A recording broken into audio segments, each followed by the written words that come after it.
Because if that was your attempt to recreate that meme, then that's an epic. No, I'm not letting this go. Is this meant to be the girlfriend meme or not? Because I cannot understand what you were doing with this unless it's like a reinterpretation of that whole, like, implying like, was I looking at her ass and then you've seen me looking at her ass and now you're mad at me? What is going on with this thumbnail? This is the first time you've got one of my niche cultural references. Like the one that you finally get. Last week I did the "This is fine" with all the fire. And I got that. Oh, yeah. No, I got that to tell you about it. I had to send you the original meme and you went... You sent me the original meme, at which point I went, oh, I didn't feel the need to tell you that I understood the meme because I thought it was really freaking obvious. This one's really obtuse. I had to dig deep in my soul to correctly interpret what the hell was going on with this one. I am playing the YouTube thumbnail game. I am just trying to see what works. Guys, I won't have to do so much with the thumbnails if you would just bloody share the show. So if you haven't, please tell everyone about the show and make my job easier, please. All right. So a couple of things. We have a really, really, really, really important and exciting announcement, which I do have here. If you give me a moment, I'm going to share a screen. I'm going to share this screen. Click share. Waiting. And for some reason, I still have to click share again. The Oddcast live show, the first birthday, it is booked in. It is happening on the 21st of February this year. About a month and a half after our actual first birthday. But you know what? We're going to let that slide. The location is really, really cool. And we're not telling you what it is. When you book the tickets, in the confirmation, you'll get the location. It's in kind of the inner Bayside eastern suburbs of Melbourne. Hopefully you guys understand why we have to do that. Yeah, it's an unfortunate reality. As discussed, we bumped up the budget a little bit because we told you guys about the trouble we were having getting a place for, sort of $20 entry tickets. We were losing money everywhere we looked. So Carl's found a place and we have bumped the entry up to $49, but that includes your food, a decent suite of canapes. So not like a full-on lunch, but a decent suite of canapes. And then you buy your own drinks at bar prices. And don't miss it, because honestly, I'll be doing my first ever stand-up comedy. And are you ready? That is one for that's going to be one for the ages. I tell you, I'm going to be right alongside Ricky Gervais instantly, first time out of the gate. I promise you. I'm excited for this because it's like, I know everyone's handles and it's going to be one of those things where people go, oh, Carlz, hi, nice to meet you. And I'll be like, hi, Mark. And they're like, oh, my name is like blah, blah. And I'm like, oh, yeah. Thank you. Jizz Magnet 6969. Oh, that's you. Yeah, right. That happened actually. Like some of the Oddies came to my exhibition, my Chimera exhibition. Yeah. They're like, hey, how you going? And they're wearing Oddie merch. And I feel so rude because I don't know anyone's name. I'm like, hey, guy. Hi. Thank you. And then I'm like, yeah. I don't need to introduce myself, obviously, because that's weird. So I'm like waiting for them to be like, my name's Joe. Yeah. Yeah. Help us out, guys. Help us out. I recognize that you guys see our faces every day. We don't see yours, but we do love you and we appreciate you. So do help us out. Give us your name. Comment here from Melissa. Is it near a train station? It is right next to a major train station. It is on the Sandringham line. Carly has thought of everything. It's a good venue. It is at lunchtime, so you've got time to do stuff with the kids in the morning. You can get there at lunchtime, and then you can be out of there in the afternoon and go home and enjoy the rest of your weekend. So I have thought everything through as much as I could. Yep. And we will be doing a full episode of the Oddcast, so it'll be an unusual time for an episode. Carly, one thing we haven't discussed, so let's just talk privately amongst ourselves for a minute. Everyone just stop your ears for a second. Is this going to be an extra episode, or are we like not doing one of the other ones in the week before or the after, or the week after? I don't know. How much Carlz and Topher do people need or want? What's the demand? Yeah, well, that is a good question. That is a good question. Because it's going to be a lot of fun. We're going to do a heap of crowd interactions. There'll be a couple of giveaways. There'll be my stand-up. There'll be a bunch of stuff that we kind of can't normally do in an Oddcast. So I reckon we just do it as an extra show. I reckon we just bonus. The date, guys, is the 21st of February, 3 weeks away. No, it's not 3 weeks away. What am I talking about? It's about a month away. Getting ahead of myself. About a month away. Yeah. You need time to go to Japan and back before we do this. I do. So 21st of February 2026. I saw someone in the comments say that the location is not listed in the confirmation email. So I presume, Carly, in that case, we're going to send out a location confirmation to all ticket holders before the event. Yep. I hope you guys understand, like, it's a safety and security measure. Obviously, we're going to tell you where it is. So just be patient with us. We'll tell you a little bit closer to the date. We're just trying to, mitigate any potential problems. And you know what these things are like. You'll get agitators, you'll get people who infiltrate. We don't want that. We're hoping the price is enough of a deterrent. But I will say this, just so you guys know, when I was finding venues and, they're like, who are you? What are you doing? And I have to tell them it's a podcast. They then, as soon as I say we're a podcast, they're like, which podcast? And then, of course, it's political. And I was interrogated. Who are you? What do you do? What do you talk about? What kind of politics? I had to basically confirm that I wasn't a neo-Nazi. So just be kind to me, because this took a lot to get off the ground.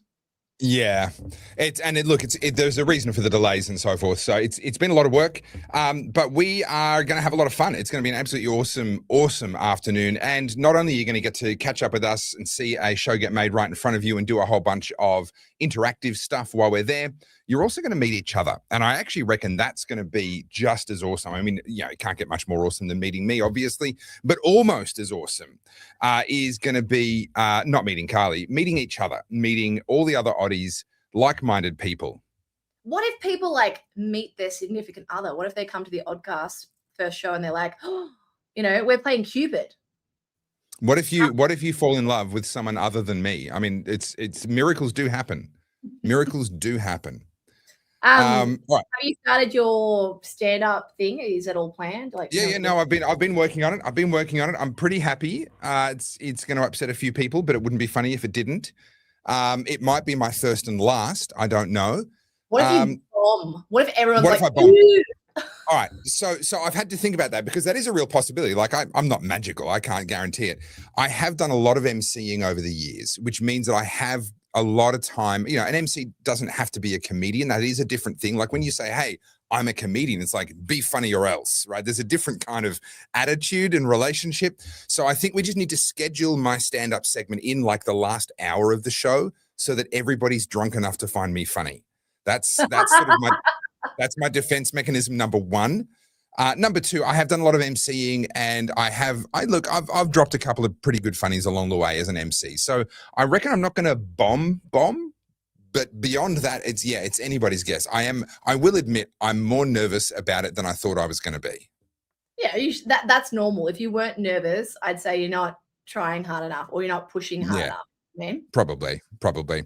All right, Pro Engineer was first comment. I went back and double checked, and he was quite correct. He says, woo, and then he says matching tats. He's referring to the tattoos on the thumbnail, Carly. So someone appreciated your handiwork there. I can't quite figure out the little details. Yeah.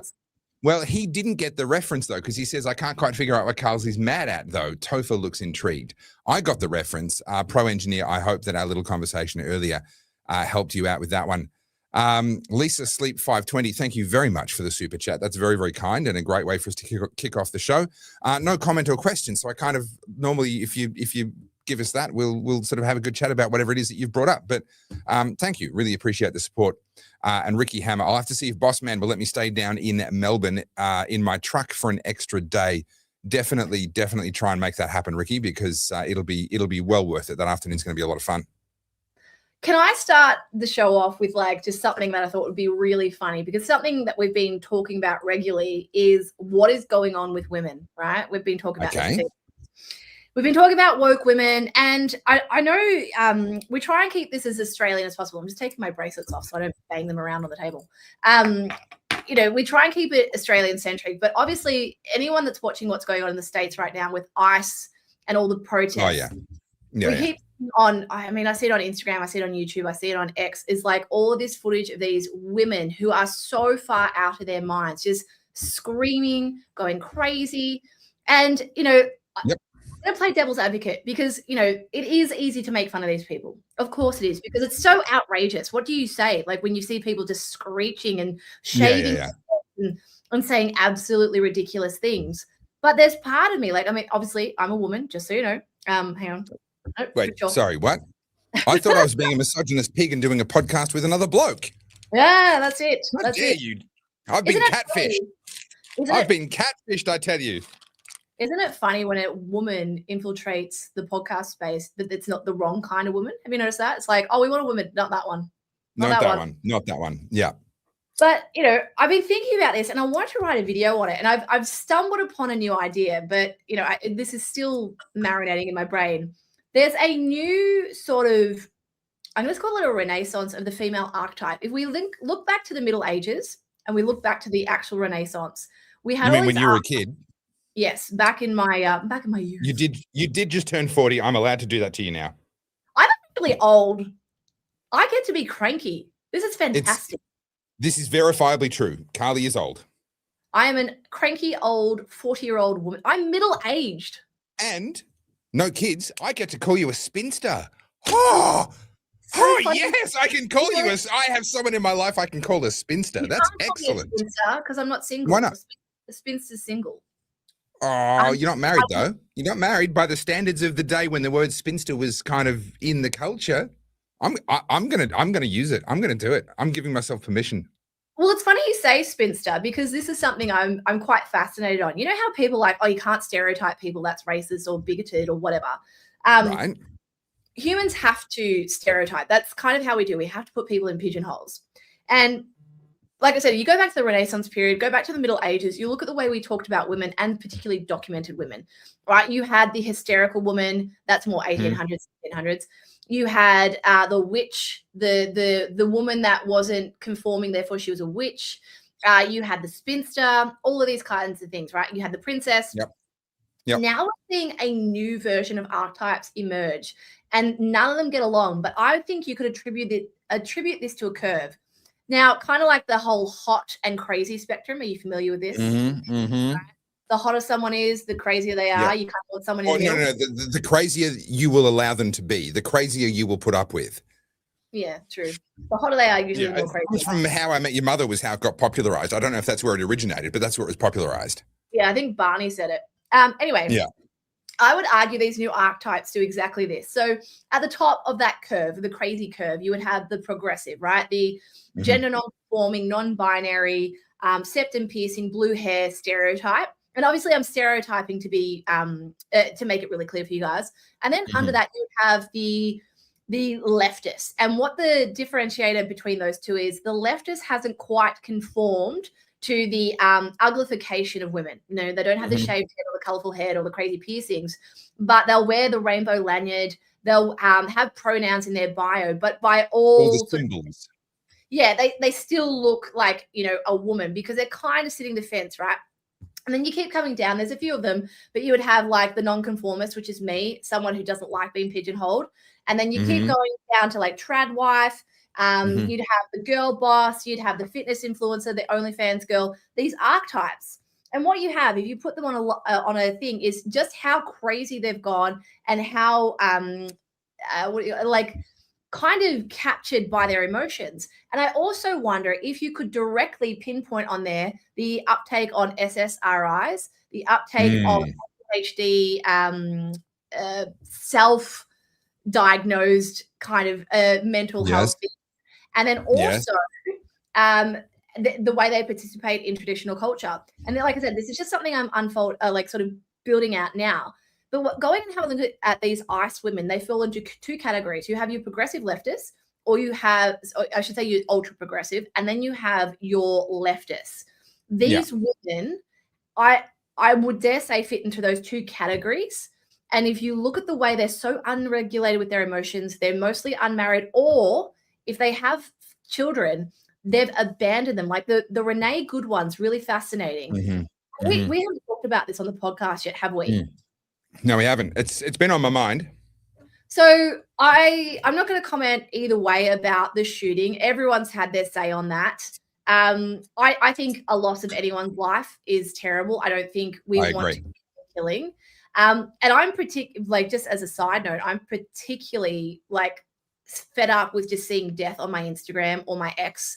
It's become really bizarre how quickly we'll send a video of someone literally being either shot, killed, murdered. End of their life.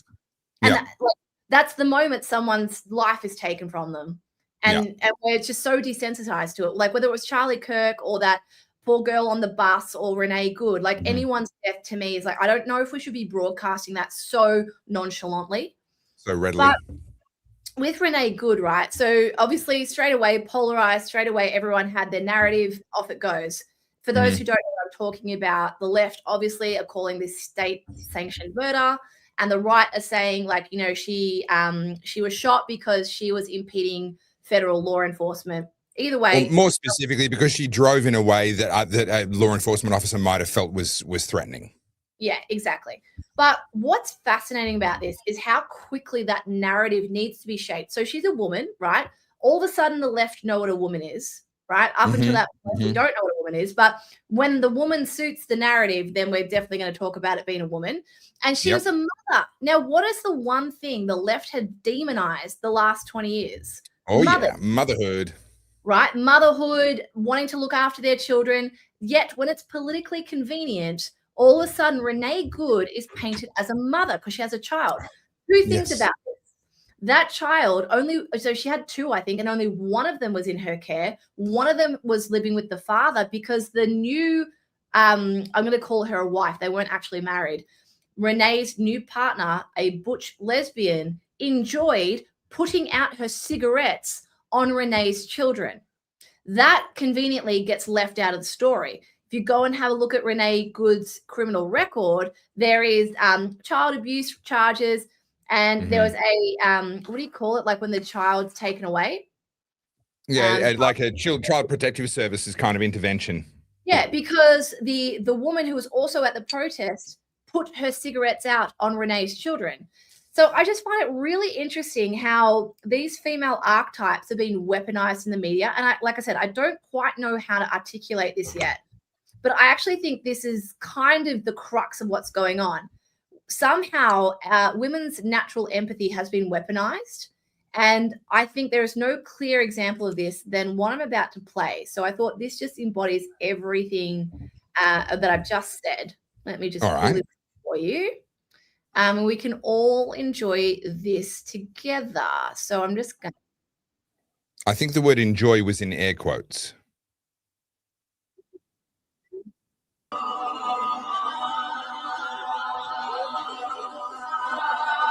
What? Carly, 2 girls, 1 cup was a stretch. All right. This.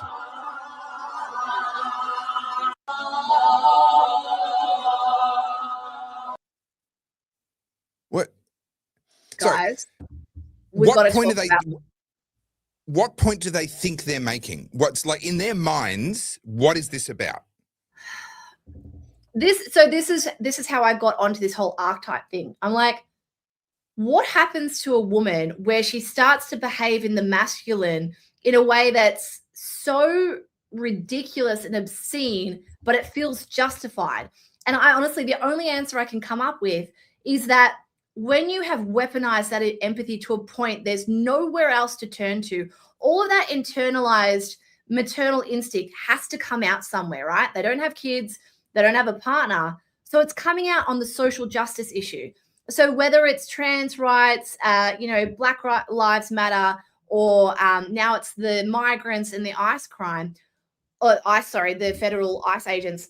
Yeah, ICE agents, yeah. Gone traditionally to family or their partner, children, is now coming out, this like mother bear, ultra protective thing around the social justice issue. And I think it's these women stark, crazy, mad. Like, what do you think? So I saw some research recently that says that now 25% of adult women have a diagnosed mental health condition and they're on some kind of a medication, which is absolutely terrifying when you realize that means that 75% of you are running around without your medication. Okay, that's the bit that's really scary to me. All right, but no. There is a loss of purpose. I mean, we hear a lot more commentary around young men and the loss of purpose in young men. Of course, that's what Jordan Peterson was trying to speak to. But this is what was that TV show that we're all meant to be outraged by, that was about radicalization? A UK kid, I think it was, got radicalized online in his TV. Adolescence, all right? And we're all supposed to be terrified about young men without purpose and meaning getting radicalized, blah, blah, blah. What about the women without purpose and meaning who have been, hell yeah, radicalized in a completely different direction? But this is not normal. This is not healthy. This is not constructive. This doesn't, even if they get what they want, it doesn't lead to a better world. They are literally tearing down with their own hands. And that's easier. And it appeals to a darker part of ourselves. We all sort of have that, but most of us harness our drive to build, to create, to make the world better. And we reserve the destructive side of ourselves either for our imaginations or for those rare occasions where it's really called for. But there's this level of adolescence, to pick up the word of that show, that remains in so many people now. And we talked about people being able to be children well into their adult years, I think last episode. Yeah. And one of the expressions of that is that they bow to their desire to destroy and to tear down. And that's so much of what we see in the feminist movement. It's really, really clear. But also, I would say in the darker and worse ends of your misogynistic kind of movement, which does exist. It is real. It gets overblown, but it is real. There is this desire in no longer to become better and to transcend, if I can steal the Jordan Peterson word, to transcend yourself. But simply a desire to tear down the other so that you look better in comparison. Yeah, it's fascinating. Obviously I studied beauty standards last year, right? Like, you guys haven't drunk for a while. Masters, haha, there you go. Oh, no, hang on, stop. We need to add archetype as a drinking word. Because I thought you were only using that in relation to your tarot card deck and your masters, but it turns out I think that word's with us. I think we're stuck with that word for a long time yet. You've used it. Yeah, you used it a half a dozen times already this episode. It's a descriptive word. It's what you call it. What else would I call it? Everybody brace your livers. Archetype is now on the list. Okay. Well, that is what my next exhibition is going to be about. It's about female archetypes. Anyway, so, during my research around beauty standards, it relates to everything. The way women self-surveil and also laterally surveil each other, right? So what I think is, and it's interesting because, I get to talk about this because I am a woman and, they can come for me all they like, but I've been part of this behavior. I've been surveilled and I've had people, come after me, and it's usually women. There's no one that hates a woman more than a feminist. And when I'm observing this, I think what it is, when you talk about radicalization, women naturally hang out in groups, right? Like, women like to be around their peers. It's a tribal thing. We did that when you're all together and hunting. We're very social, and we're very much maternal in that way. So given that we're in the middle of like a loneliness epidemic, for men, the loneliness is that they're single and they're on their own. For women, I think they're in these circles with people that they don't particularly like. So there's no real rapport. There's no real relationship. It's just a commonality of ideological means. So, for example, it sounds like the right thing to be part of this, anti-ICE parade, but they're around other people they have nothing in common with, no actual relationships. They're just ideologically bound. Therefore, they're lonely in that. Does that make sense? Yes. Now, I'm looking up a famous movie quote because I can't remember where it's from. I'm just literally Googling it now. We buy things we don't need with money. It's in Fight Club. Okay. No, it's not in Fight Club. Hang on. We buy things we don't need with. Sorry? Will say that you buy things we don't need to impress people we don't know. Yeah, we buy things we don't need with money we don't have to impress people we don't like. Yes. And I can see it it's attributed to a million different people. Maybe it was in Fight Club, but it's attributed to a lot of different people. And that popped into my head as you were talking about this lateral surveillance and these sort of the ladies sort of social groups where you're not in those groups necessarily because you like those people. You're in those groups. This is how it looks to me as I look in from the outside. You're in those groups because you've picked the people that you're going to compete with and try and keep up with.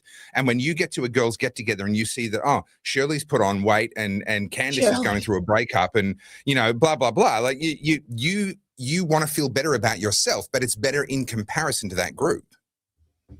Which is why, and I actually talk about this in my thesis, it's why a very attractive woman will always have the short and stout best friend every single time.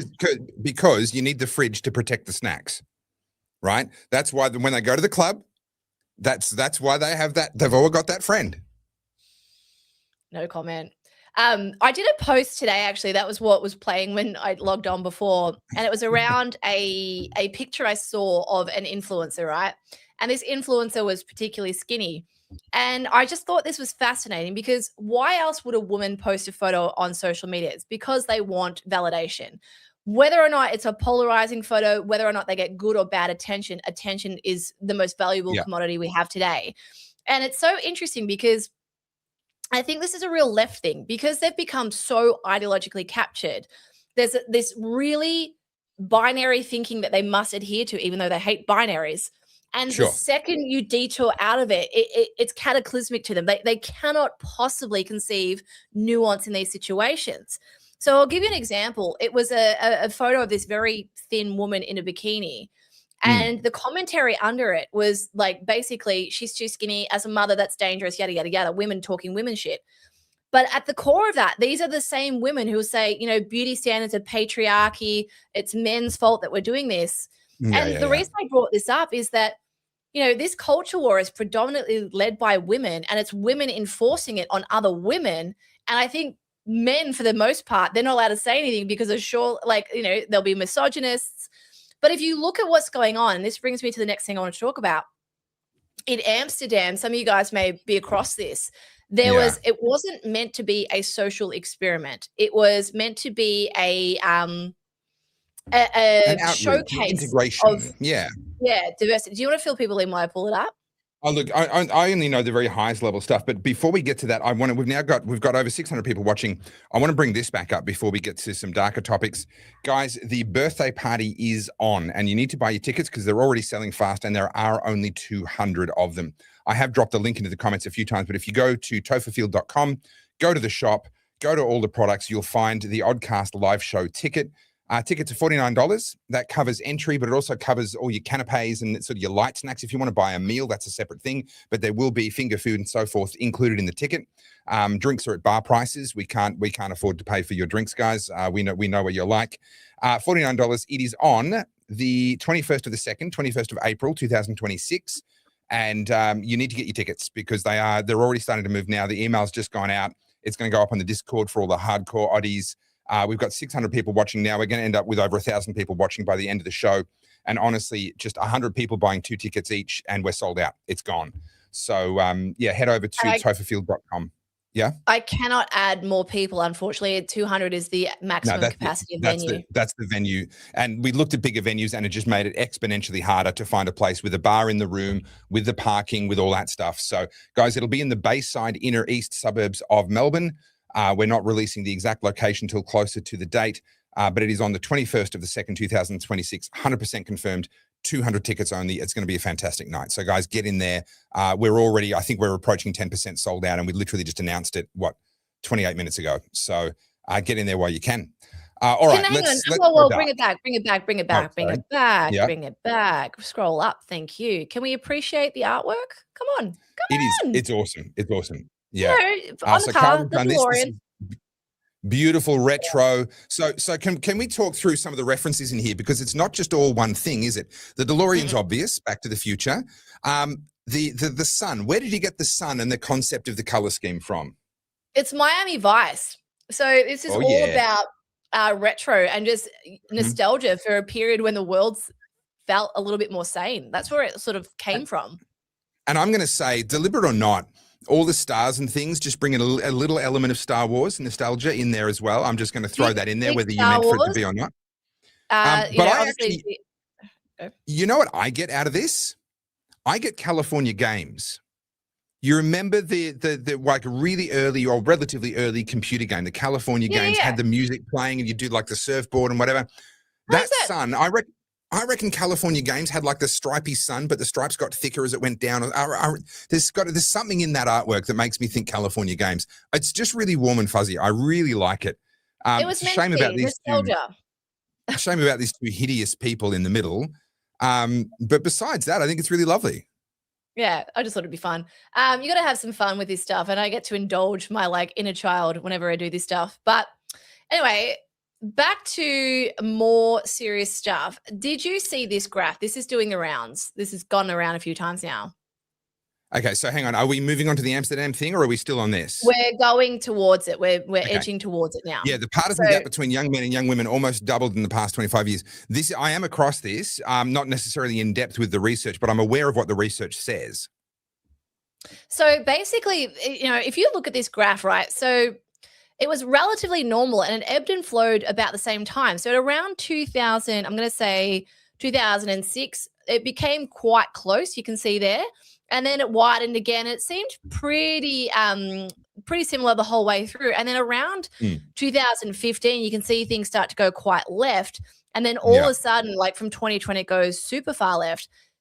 Now, keep in mind what was unfolding at that point. So 2005, 2006 is social media, right? So Facebook, I think it went global around 2006, 2007. And then as we follow across, Instagram, mass adaptation was around 2011, 2012. And then obviously you have TikTok and everything around 2019. And then you have COVID. So I don't know. I mean, it's one contributor. I would dare say a lot of this has to do with social media and this like collective tribalism that's been globalized by the fact that we now have access to people we wouldn't normally have access to. Yeah. And I think most people live most of their social life on the internet now, particularly women. Yeah. And so you see this, I think it's, women again enforcing the same shit on other women. And whether or not this is what I find really interesting, because when you have a one-on-one with a leftist, right? Yeah. They don't go this crazy. When you have a discussion with a leftist or in their group around proximity to other people, that's when they go really, really hyperbolic. Yeah. And I think a lot of this has to do with echo chambers and hive minds. And it's performance art. There's an element of performance art as well. That's why the behavior changes in front of the others. Yeah, absolutely. And remember, as this graph's going up, you think of how many women are now in leadership positions, whether it's as CEOs or as MPs, through the whole DEI age, we've had a lot of women break glass ceilings. Now, as a woman, of course I want to see that. I want to see that, the sky's the limit for all of us. But I've always been someone that is a big supporter of meritocracy. If you're the best person for the job, fucking let's get it. Get the job. Man or woman, don't care. I just want you to be the best. But now with that, I want to contrast this story in Amsterdam. Let me pull it up. Can we go back to that graphic for one more second? I want to make one more comment on that. Because the way that the women stat has retracted since the height of the COVID panic mirrors another story that we're going to be talking about soon, which is the support for Australia Day amongst younger people in Australia, and mirrors so much of what we're seeing about the retraction of wokeness. Now, the question for me, and of course, none of us can know this at this time, but it's worth watching how this develops. How far down is that line going to come? Obviously, the trend has flattened out, shallowed out slightly, but it's still very much a downward trend. How far is that going to go? Are we going to be able to see in this graph as well that generational shift that I think we're seeing in so many other areas? And we won't know until we have another 5 years worth of data, but I think it's just worth sort of logging that thought. Yeah, it's good to look at this stuff, even though it's not necessarily everywhere and all of a sudden woke's dead and the world's healing. Yeah. We can see that the trend is shifting, right? Like I think 100%. There's a level. I think I've said this on the podcast 1,000 times, but surely these people are tired. How do you maintain this outrage? I mean, you think of all of the different social justice issues that have popped up over the last few years since COVID, particularly, and how these movements are so orchestrated. It's like the thing happens and the slogan's already ready to go. Like, I kid you not. The signs are already printed. That's what it looks like. That's crazy. Yeah. So, for example, the Renee Good thing happened, I think, on a Saturday or Sunday. The Golden Globes were on Thursday, and they already had badges and banners saying "Be good" and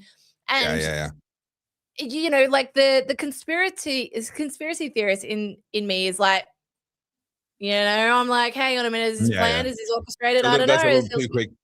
No, they're just that quick to jump on the virtue. Yeah. And I think what they're so used to weaponizing any sort of situation like this, they're like, great, this is another one for our movement. We need to use this. Let's add this in. But I want to show you the cost of woke women, right? This one's dark, everybody. I'm sorry, it has to be talked about, but this is pretty dark. Yeah, so I'm just going to bring up there's a couple of what do you call it, news articles. Oh, maybe not that one, sorry. Of course, it's very hard to find this on proper mainstream. So whether you guys think this is a questionable source or not, the story is real. But this is The Sun from the UK, which I know is a tabloid. But very few, the ABC is not going to report on this because it would go against everything they talk about. So when I say experiment, it wasn't planned to be an experiment. It was just meant to be a new way of doing social housing. So this is in Amsterdam, and what it was a combination of 125 students and 125 asylum seekers. So a total of 125 refugees were housed alongside 125 Dutch students at a housing block in Amsterdam. And the idea was sold as pioneering a form of housing to solve the property shortage in 2016, and it was rolled out 2 years later. Things quickly turned sour as students shared horrific details of sexual assaults, harassment, violence, and stalking with the Dutch investigative documentary program.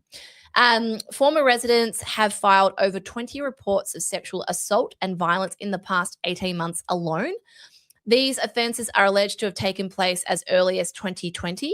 In one shocking case, a woman said she was raped by a Syrian refugee who invited her into his room to watch a film in 2019. The woman, only identified as Amanda, said he wanted to learn Dutch to get an education and she wanted to help him. So there is your suicidal empathy. Yeah. Amanda said that the man asked her to come into the room repeatedly until she agreed. And once inside the room, she said he made her uncomfortable and she asked to leave, but he refused and trapped her in the room and then carried out the assault. She filed a police report, but was told there was not enough evidence to make the case. When have we heard that before? Mm-hmm. Just months later, another woman living in the complex raised fears about the Syrian to the Managing Housing Association. She believed women living in the block, including herself, were in danger. But the local authorities said it would be impossible to evict the man. And in 2024, a former resident, Mohammed, was convicted of 2 counts of rape, one against Amanda and another against a separate female resident. Drug trafficking was reported, fights broke out, and the Housing Association suspected a gang rape had taken place in one of the studios. A lawyer for one of the victims said that the fact that the suspect was able to continue living there for so long is truly reprehensible because many women ran the risk of being raped in the safety of their own homes. Other employees were also allegedly threatened. The housing corporation considered shutting it down, but when speaking to the documentary, they said they were completely overwhelmed and they no longer wanted responsibility for the safety of the complex. The municipality refused to terminate the housing project, and you can assume why. It wouldn't look very good, would it? So, no, this is an isolated thing. This happened in Amsterdam. The Dutch are incredibly, incredibly woke, and this is just another example of this great idea of diversity and inclusion, and having empathy above all else. And who suffers from this, Topher? Who suffers from it? Women. Can I correct something that you said there? You said this is an isolated thing. That particular exact example is an isolated thing. That's the only one of those that I'm aware of. But the problem is not an isolated thing. We've talked at length before about London, but this is happening right across Europe. We know about Sweden and some of the horrific problems there. What's not isolated is women who are victims of horrific crimes being ignored, being disregarded, even in the era of Believe All Women, being completely sidelined by authorities who would have taken a very different approach had the accused been a white male. Had the accused been any one of a number of other demographics or nationalities, the police would have taken a very different approach. And this is the problem that I've talked about before at length. We've got to treat people as individuals. When there is an accusation against an individual, we have to take that seriously. And if we fail to take that seriously because we're afraid of upsetting the group, then we are guilty of racism in its lowest and most base form. We're saying, no, the group identity that you have is going to protect you from your individual crimes. And exactly like you said, it is often the women that suffer. And another story, I think I brought this up before. This is another example of a deeply empathetic DEI woman, very woke. She was a mayor of a German, she was a German mayor, and she was stabbed by her own adopted children who happened to be African migrants. Yeah. And even though she did everything right and gave them a good upbringing, they still turned on her, right? So I actually haven't followed this up. I don't know whether she passed away or not. Yeah, But I don't know the result. It's just another example of how when you are so ideologically captured, you are going to make terrible decisions like this. And usually the person who suffers the most are women. And it's women who are instigating all of these terrible ideas out of empathy. Yep. So I've been recalibrating my feeds on social media because over time I keep looking at the things that I'm interested in, and like it does for all of us, it sort of narrows your world down. So every now and again, I just have to start branching out, just looking at stuff that I don't like, I'm not interested in, but I just need to widen that feed again. So right now I'm getting a lot of feminist type propaganda, a lot of anti-men kind of propaganda coming into my feed, and I recognize that's only representative of a certain a certain kind of mindset, a certain kind of woman. It's certainly not representative of all women, but I've been watching the tone. And the tone is basically women are unsafe because men exist. You know, we're not safe in our homes. We're not safe in our workplace. We're not safe on the street. We're not safe when we go shopping. Women are safe nowhere because men exist, right? Men are the problem. And they're never more precise than that. Just men. Men are the problem. And you know what's funny was whether you call it God's design or whether you call it evolution and social construct, whatever you want to call it, we figured out a solution to that. And that was to find a safe man and become a part of his life permanently. Yeah. Right? That was the solution. Go find a man who is going to use all of those masculine characteristics, the strength and all of that. Yes, okay, we're physically bigger. We can't help that. You can't help that.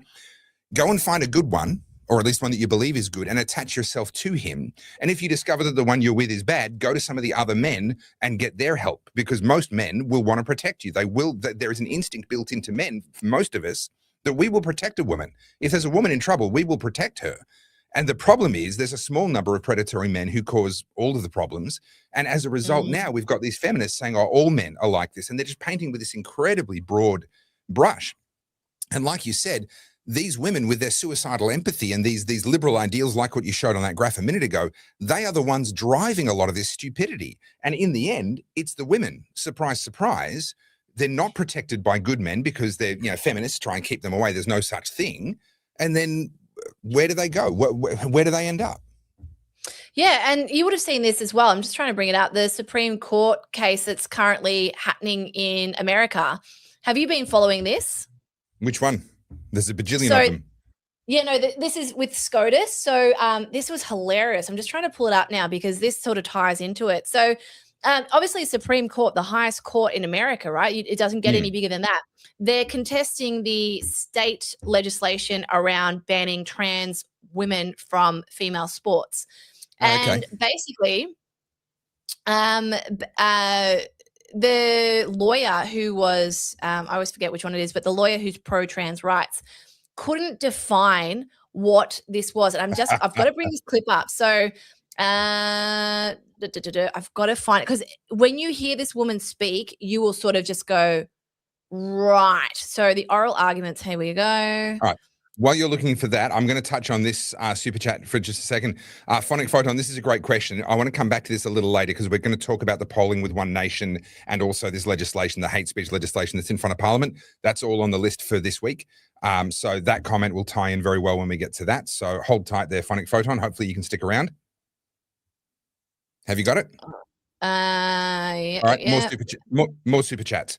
Banana Mags in Pajamas says, T-shirt idea. The government hats you. Like baseball caps or like broad brim Akubras. I'm not sure. No, the government hates you, I assume is what that's meant to say. The government hates you. Act like it. Well, it's certainly true. T-shirt idea. I don't know, Carlz. We'll have to handball that one to you and see what sort of a design you can come up with. Ricky Hammer says, I would suggest this is the same as the devouring mother archetype that has plagued civilization for millennia. This is harking back to a little bit earlier in the conversation. Archetype, have a drink, everybody. Yeah, it's, that devouring mother, Jordan Peterson sort of repopularized that back into the public consciousness. Obviously, these archetypes predate him, but he sort of popularized that one, and it is a problem. It is a problem. Daniel Moore responding to that video that you played that traumatized us all, Carly. What did I just see? And James commenting on the birthday party. If drinks are at bar prices, I hope you guys will be sparing with mentions of Venezuela and master's degrees. No, we will. We intend to have half of you go home in the back of an ambulance. That's our objective, just privately between the two of us. We will be making sure that this is an event that makes the news for the sheer number of stomach pumps required afterwards. How you doing with that video? I've got a couple. I just want to make sure it's the right one. So let me bring it up. I'm pretty sure this is the right one. So this could be groundbreaking, and this is fascinating. I was watching, what's his name? Michael Knowles from the Daily Wire talking about this today. Yep. And like or not like the Daily Wire, I thought his argument was really interesting. So this is that sort of trap that the progressives set for themselves. They want you to adhere to a gender identity and say that that's different to sex.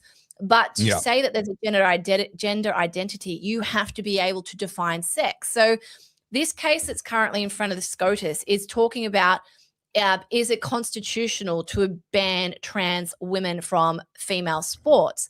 Now, to do that, you would say, like, well, is this done on the exclusion of sex? So what is the sex? You have to be able to define this. You have to define it. So you got no choice. I think this is the clip. So let me just play it. As a boys, let's say, track team and a girls track team. The school has that. And a student who has the genes and the reproductive system of a male and had those at birth and has never taken puberty blockers, never taken female hormones, never had any gender altering or affirming surgery, says, nevertheless, I am a woman. That's who I am. Can the school say, no, you cannot participate on the girls' team? So, sorry, so you're just a birth sex male who has all the advantages of birth sex male hormones, and can the school bar him from the women's team? Yes, they can. But that person, is that person not a woman in your understanding? If the person says, I sincerely believe I am a woman, I am in fact a woman. I think is that person not a woman? I would respect their self-identity in addressing the person, but in terms of the statute, I think the question is, does that person have a sex-based biological advantage that's going to make it unfair for that person to be part of the women's team? And that's the rationale for the regulation, and so that's the way we would be testing that hypothetical. Well, the reason I'm asking has to do with discrimination on the basis of transgender status. So what you seem to be saying is, yes, it is permissible for the school to discriminate on the basis of transgender status, because if this person is a trans woman, a trans girl, and is barred from the team, from the girls' team, then that person is being subjected to differential treatment based on transgender status, right? Well, that would be, then the question would be whether it was the scrutiny would. That's actually not the clip I wanted, but you can hear what's going on. So the lawyer for ACLU, who is going there to that's the female. The lawyer's the female, and that's Justice Alito, I think it is. Yeah. So she basically, she cannot define what a sex is, and she's prohibited from because of their ideology. And so they keep going round and around. And the last clip I want to play you is Clarence Thomas, because he makes a really good point. So I'm just going to bring this up. Let's go. Oh, no, that's not even a video. Okay, I've done terrible today, guys. But he basically asked, like, what remedy are you seeking? Because they can't define it. So they want trans women to be able to play in women's sports, but they can't define sex. Therefore, you can't discriminate based on sex. So what is the remedy to this? And the reason I find this particularly interesting, the transgender thing aside, is that they're now being caught up in this. And Michael Knowles actually made a really good point that I agree with. This is the hill that the progressive left are dying on, and this is the hill that the Democrats won't let go of. And this is actually what has made most of the more moderate lefties, abandon the thing, because essentially the only people that suffer from this are biological women. So your traditional feminists, think you're like 1970s feminist. Yep. Either you accept that a biological man who now identifies as a woman gets more rights than the biological woman, or you become a TERF. They're your options. And we can verify that the 1970s feminists are quite happy to become TERFs, because we have the likes of Martina Navratilova, former world #1 women's tennis player, one of the first openly lesbian elite level sports players in the world. Unquestionably a feminist, unquestionably broke glass ceilings. She is now persona non grata. She is considered to be a TERF because she got off the train before it went trans. We've got J.K. Rowling. Everyone knows about her. We've got Germaine Greer, unquestionably a champion of feminism for decades, a celebrated hero of the feminist cause. And she repudiates any of this sort of transgender stuff. As a, she went up to her stop on the train and she got off. And the train kept going, and she's calling it out now the same way that other people were calling the train out while it was still on its way to her stop. It's quite funny to kind of watch these people flip. They'll decry you and try and tear down your arguments, slippery slope arguments and things like that. And then once they get off the train, they're using the exact same arguments that you were using about them only a few years earlier. But we know that what's happening now is not feminism. What's happening now is actually the erasure of women. And the progression, this is a very, very crude way to put it, but your original feminists essentially said women have rights too, right? Because there was a time when women essentially didn't have rights. They could be treated like property in a divorce. Their word wasn't equal to a man's word in a court of law. Now, this varied in different parts of the world. In some parts of the world, that's still the case. They didn't have rights in inheritances in many parts of the world. They certainly couldn't vote, own a business, own land, all sorts of different things. So the early feminists said, hey, we have rights too. The second wave feminists said, well, we should have the same rights as a man. So this is where you started to push through. So women could already own businesses and property, and they had inheritance rights. Now they wanted to vote. That was actually already in kind of a second phase of feminism. Then women said, hey, we can be like men. Right? They wanted to have equality in terms of the number of executives and the number of how much they got paid in sport and all this sort of stuff. And they fought hard for that. And that's, you get into the era of your Martina Navratilovas, et cetera. In that time, this was a huge issue, was women's pay in sport during, in tennis. And it still is to a much lesser degree today. But that was kind of their whole push. We should be treated equal to men. We should have equal outcomes to men, despite the obvious biological differences. Well, they kind of got what they wanted. And now we've got to the point where someone took another step beyond that. And now we don't even know what a woman is compared to a man anymore. We can't tell the difference. And so in a sense, I see this as a progression of the exact same ideology. Now, I'm not opposed to basic rights for women. Of course not. Equality before the law, absolutely essential. Every individual is equal, and that should be the case, male or female. But it was kind of inevitable that if they got what they wanted, if they erased the distinguishing features between men and women by insisting on equal outcomes, irrespective of those differences. Well, once you erase those differences, I'm sorry, you've erased those differences, and you're going to have a hard time putting them back in place. And that's where we are now. Yeah, absolutely. So I think this transgender stuff, when it looks like SCOTUS is going to uphold the ban, right? Because the definitions are so elusive and no one can seem to define what a sex is. How do you say there's this discrimination on the basis of sex? And I think this will be the beginning of the end for the woke, right? Because how much more can you push this when it's so it's so illogical, and there's no consensus of what it is definable by law. So if you can't define it, how can you protect it? Yeah. All right. We need a palate cleanse to move on from this. We've got some much more pressing domestic stuff, but I've got a palate cleanse for a change. It's me. Okay. I've got the palate cleanse. It's normally you. So we all know about the bushfires. Horrible situation. Thankfully, minimal loss of life, but not none, tragically, but certainly some loss of property. I personally know a few people who have been affected to varying degrees. But these are the moments where we see Aussies really sort of come together and shine in a really beautiful way. And this video crossed my feed. I want to play it for you. There we go. This is a bunch of vehicles coming, cradle to on it. All the trucks, a lot of youth trailers, but a couple of trucks as well. And they're all pulled into, this is actually, the siding that there is actually a weighbridge for commercial trucks, but they're not all being weighed. The government hasn't pulled them up and stopped them. They're simply pulling in there because that was the place that was big enough for them all to stop and kind of regroup and gather.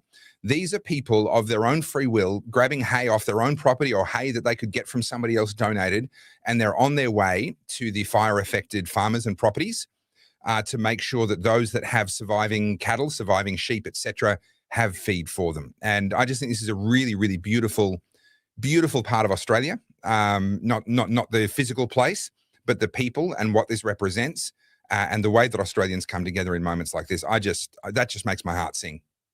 I think I've said this on multiple podcasts now, that no one does that better than an Aussie. Like, we have each other's back, and we see it in the floods. We see it in the bushfires.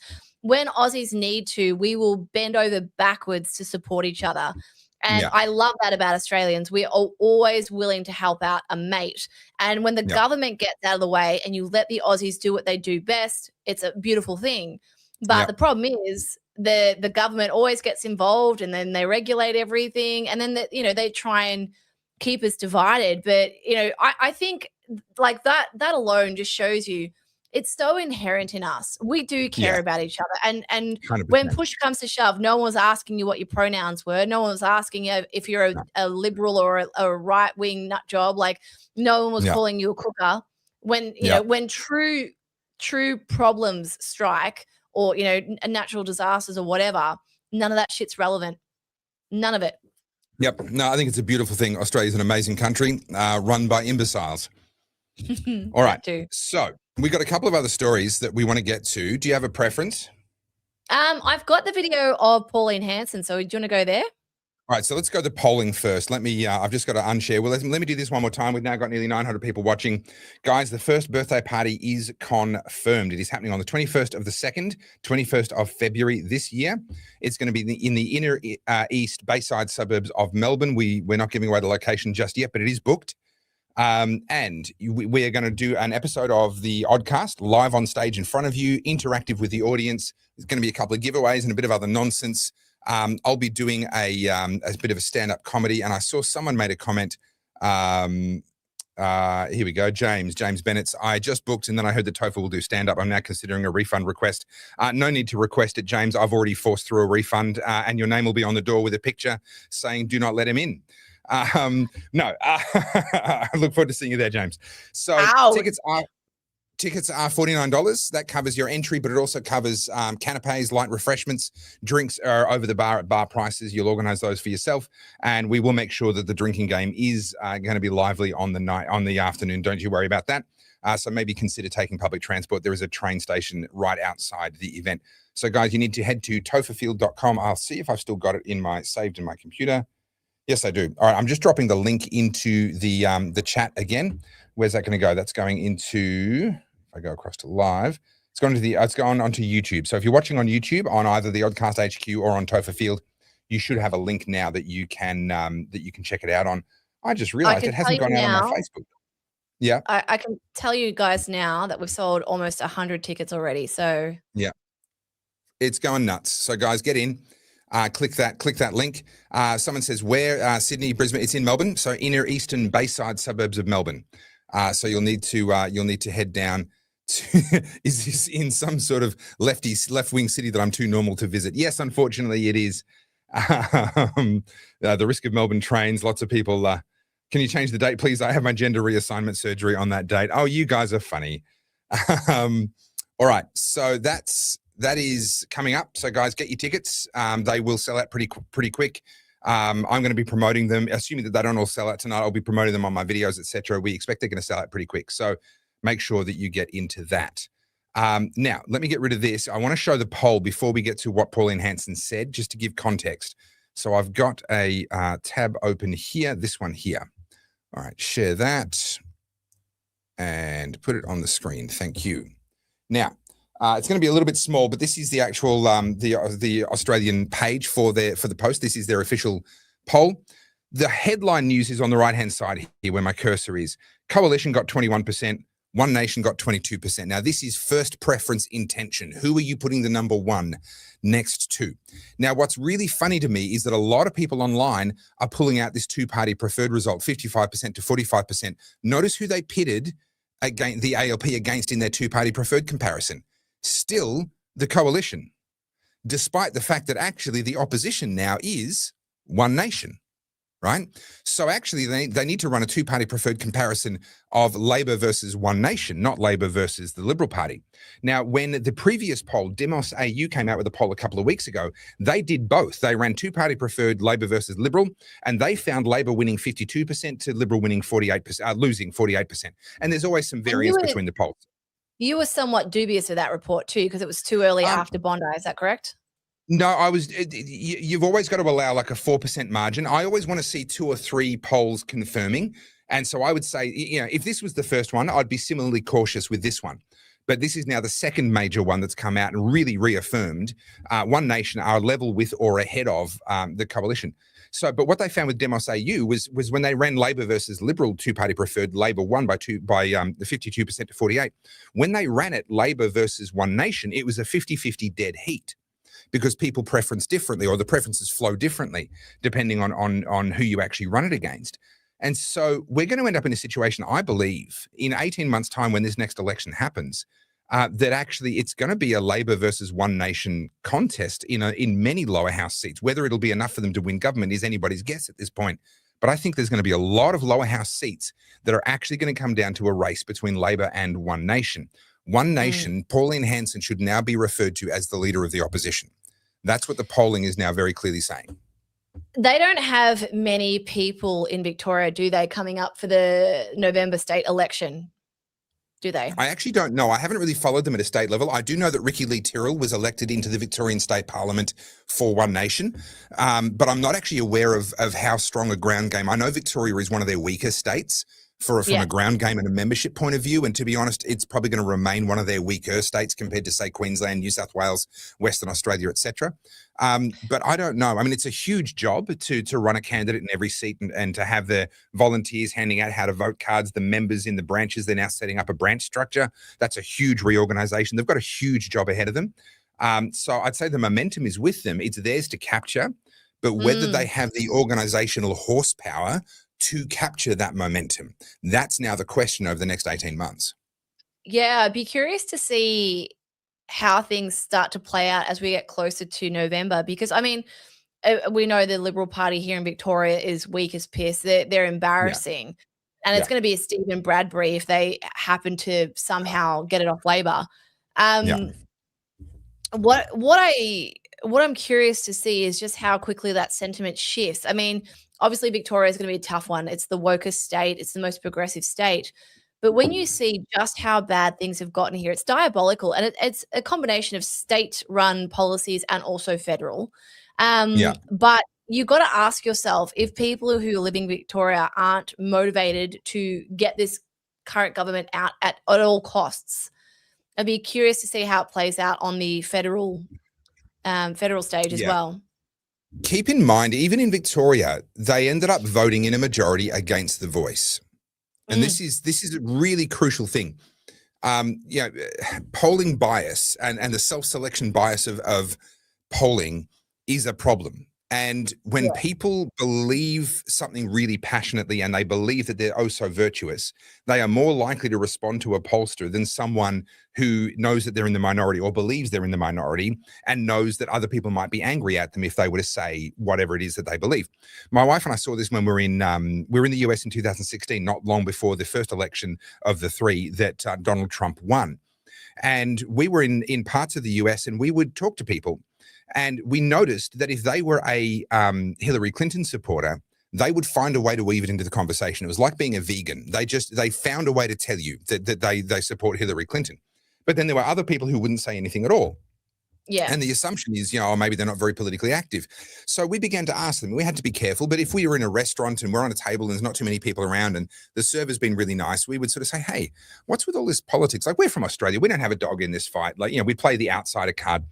And it was funny because they would actually kind of do a head check and make sure no one could see. And they would lean in and their voice would get lower. And they'd say, actually, I really like Donald Trump. I think I might vote for Donald Trump.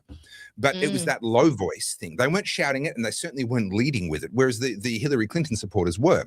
And when you see a dynamic like that, you know that the polling's going to be skewed, because who's going to answer the poll? The person who's out and proud or the person who's a bit apprehensive, right? And so even the polls in Victoria eventually did turn against the Voice before they actually had the referendum. The polls in Victoria were showing that it was going to lose there, but it ended up losing by more. And I think it's partly this effect. And I wonder if there's this many people who are out and proud and willing to say that they're going to vote for One Nation, despite 30 years of Pauline being demonized personally and the party being relentlessly attacked. How many more are there that aren't going to answer a poll or might even lie in a poll because they feel that kind of social pressure, but in the privacy of that ballot box would actually put number one next to Pauline Hanson and then swear black and blue for the rest of their life they didn't do it? Yeah. I mean, we wait and see, don't we? I think, like I said before about women particularly, when you get them away from their group, they're very different. And they can actually be nice people when you get them when you get them away from that group effect. I've met women that are actually nice. It's quite remarkable, the difference. No, you know, before I was saying about these new stereotypes of women have popped up when they're in their hive mind or when they're in their little echo chamber. They sort of feeding off each other, and you know, one will do the offense, one's doing the defense. And if you say something like, "Oh, you know, Donald Trump's policies aren't too bad," what do you mean? You're a bigot. And then they, you know, "Oh yeah, you're a bigot." Yeah. You know, they sort of feed off each other. In they go. Yeah. When you peel them off, and when you're talking to them on a one-to-one basis, and you go, "Well, you know, I thought this part here where it's like we really care about this, and this is what I think was a great thing that he did." They're like, "Oh, yeah, I mean, I can see why you would say that." Do you know what I mean? Like it's a little bit easier to infiltrate their mind. I think when it comes to polling booths, and especially like when they're alone with their thoughts and they're faced with the realities of a cost of living crisis, of you know, them being erased in women's sports and things like that, I think if you got them on their own, they'd start to go, actually, I don't want to vote for a government that's doing this because it's actually impacting me, you know? Yeah. Yeah. All right, let's get to that video with Pauline. All right, so this is based on what happened today. So I'm just going to pull this up.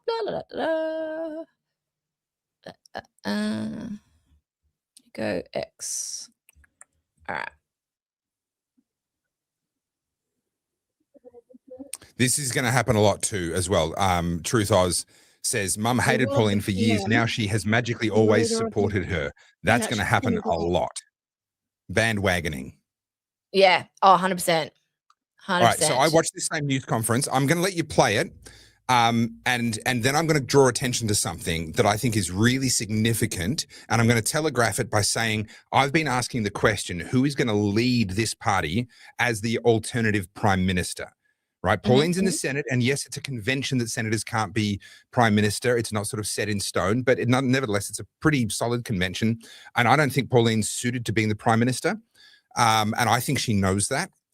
Watch this press conference and see what you pick up. All right. Let's play it from the start. I have been denied my right to do this on the floor of Parliament in the Senate. It is matter of fact by the will of the PM and the Leader of the Senate, Penny Wong.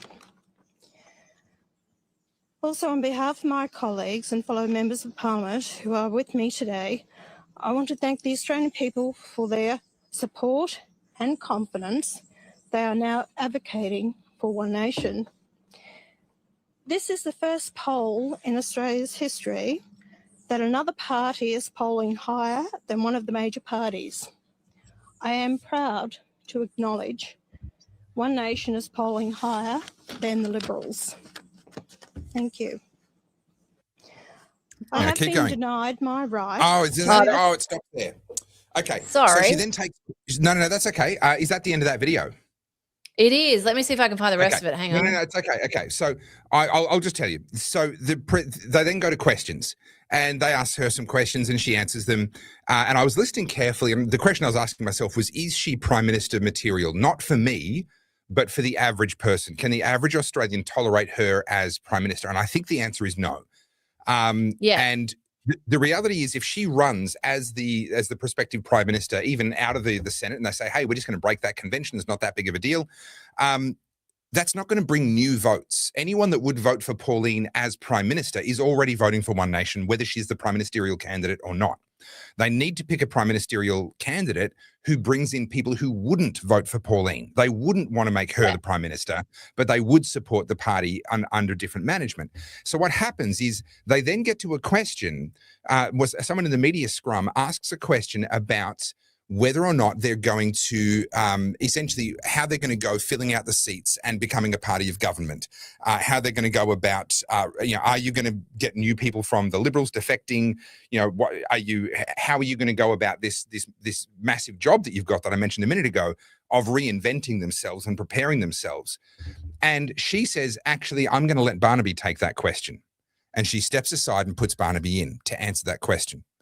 Now, Barnaby avoided the question largely, as you would expect, but immediately tells me two things. Number one, Pauline, in her mind, already knows that there are things that there's PR messaging that is better coming out of somebody else's mouth than hers. Secondly, the person she turns to is Barnaby Joyce. He's a new member. He's a lower house member. Okay, yes, she's got 3 other senators standing around her who are elected members of the Australian Parliament. She goes to him. That, I think, says something about the dynamic of that relationship and how it is that she sees Barnaby fitting in. Now, the answer to the question was basically, oh, look, there's lots of time, there's lots of options. Whether people choose to defect is a matter for them, like really just kind of avoiding the whole thing. And the reality is they may end up with other really, really excellent candidates defecting to them from these other parties, which on paper would be an option that could run. But the truth is, now that they're beating the Liberal National Party in the polls, anyone that defects now is going to have the cloud of being a bandwagoner. Oh, you only defected because you thought you were going to lose your seat. You defected because you wanted to be on the winning team. Whereas Barnaby Joyce, the difference is only a matter of months, but he defected at a time when she was still a pariah, when she was still being pilloried. She wasn't being taken. Even now, the tone has already shifted. They're taking her a lot more seriously and they're treating her a lot better. The media are treating her a lot better than they used to. So I genuinely believe that Barnaby Joyce has to be their pick. He has to run in the lower house, in my opinion, so that they maintain that convention. And that dynamic in that press conference, as it played out before my eyes, I went, I reckon internally, if not a decision has already been made, at a minimum, some conversations have been had.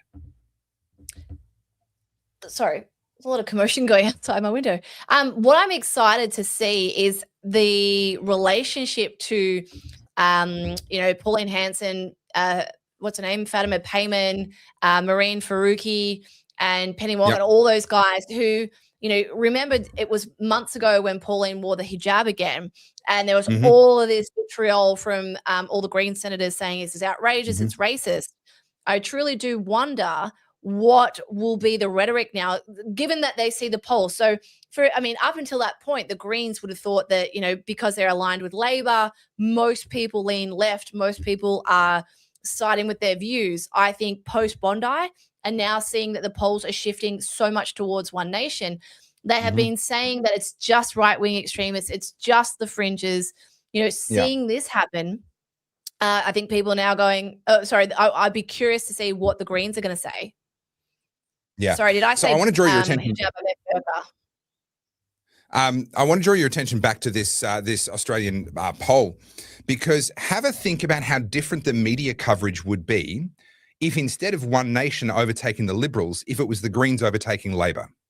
Yeah, right? Especially the ABC. If the Greens had just polled 1% higher than Labor, how much they'd be being championed, how much this would be all about. This is because Labor have been trying to, they've been too right-wing for too long. This is the inevitable consequence. This is the Australian people becoming more progressive. This is a permanent shift in Australia's political landscape. That's what the narrative would be. Because it's One Nation outflanking the Liberal Party, it's the extremists, it's a blip in the polls, it's because of Bondi, people will snap back, they'll say one thing in the polls, but they won't actually vote for her when it comes to it.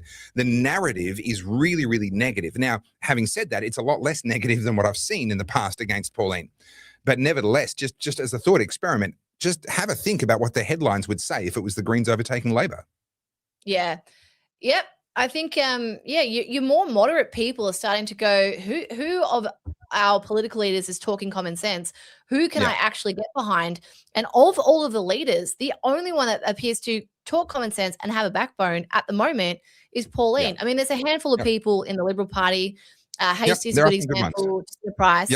But I mean, from a leader point of view, we have such weak leaders in both our state parliaments and our federal parliaments. It's 100%. embarrassing. And you got to think of, like, you know, apart from your silent majority, what are our business leaders thinking? What are the people at the top of their game in different industries all sitting there going, what are they doing to this country? This is impacting so many industries all at the same time. All anyone ever focuses on is fossil fuels, and they look at you know, Gina Reinhart and go, oh, Gina's friends with Pauline. What about everyone outside of that? Any of your average business owners are looking at this going, if it's Labor, they're running us into the ground. If it's Liberals, they're not speaking up for us.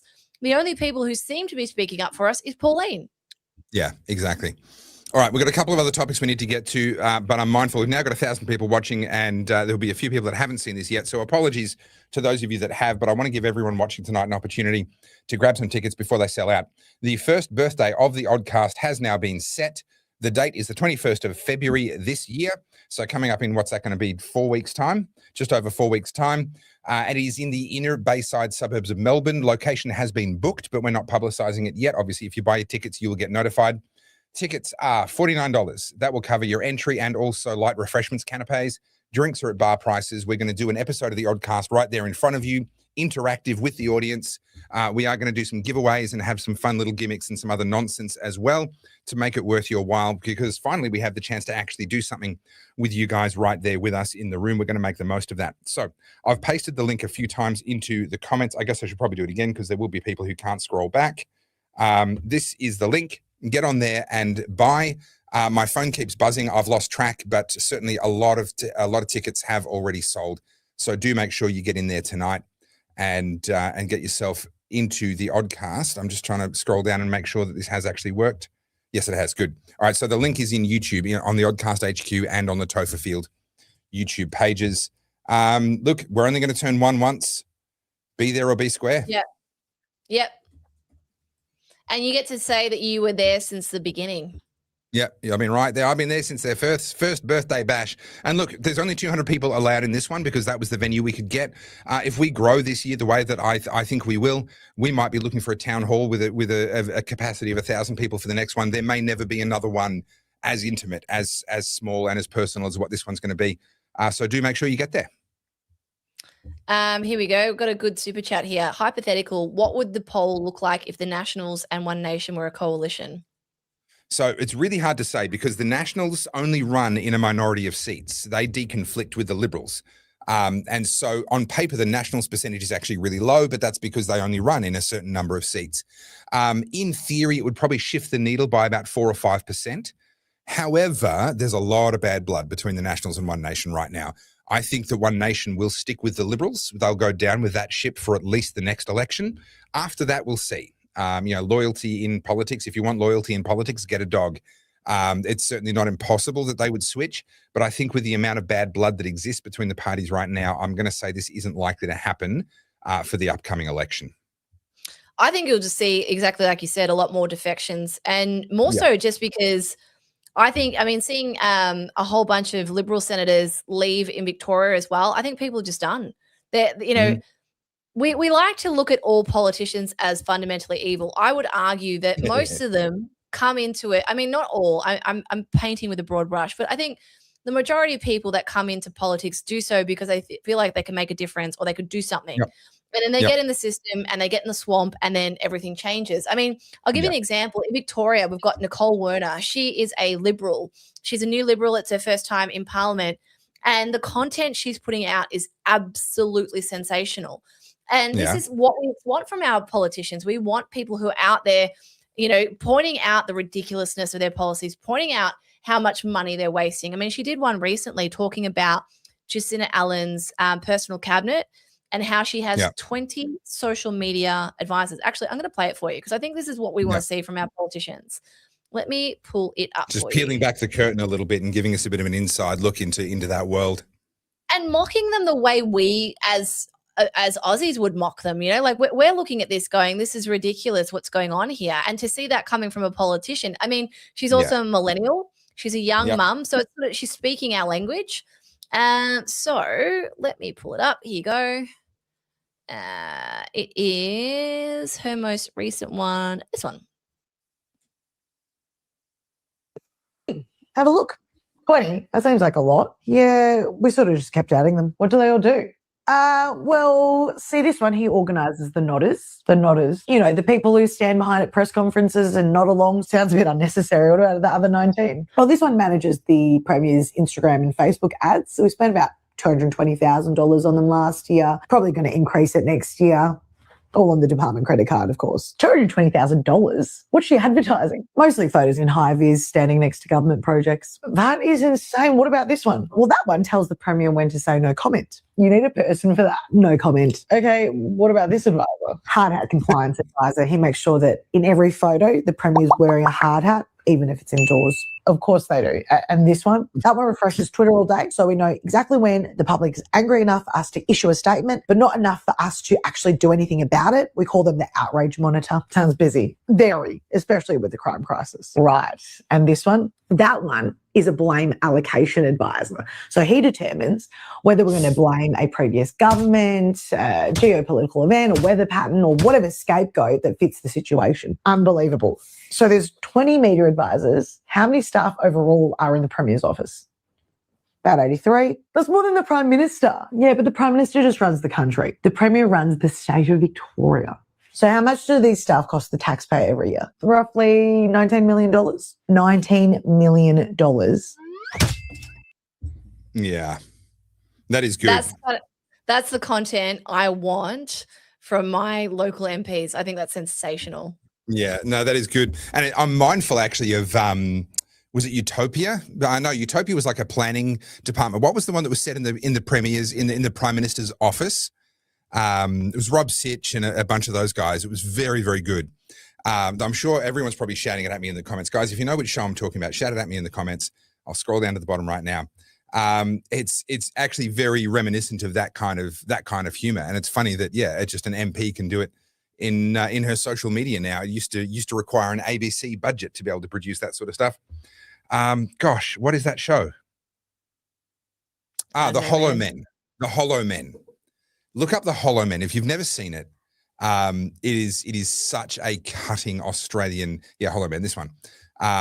Such a cutting Australian comedy and applicable whether you're left or right or whatever. It's just always true. No, that's the sort of stuff we want to see. But we also need to see that translate into fight in Parliament.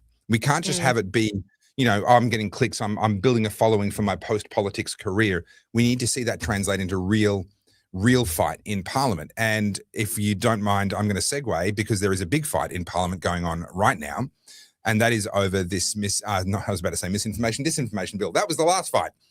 This one is about these new hate speech laws. And I got to say the politics in this, I'm going to get a little bit excited and get into the weeds here, but people need to understand this stuff. This is the stuff that people go, yawn, it's too arcane, it's too intricate, it's too detailed. No, this stuff matters because it helps you to see just how cynical these people are, just how little they care about you and about democratic process and about doing what's right.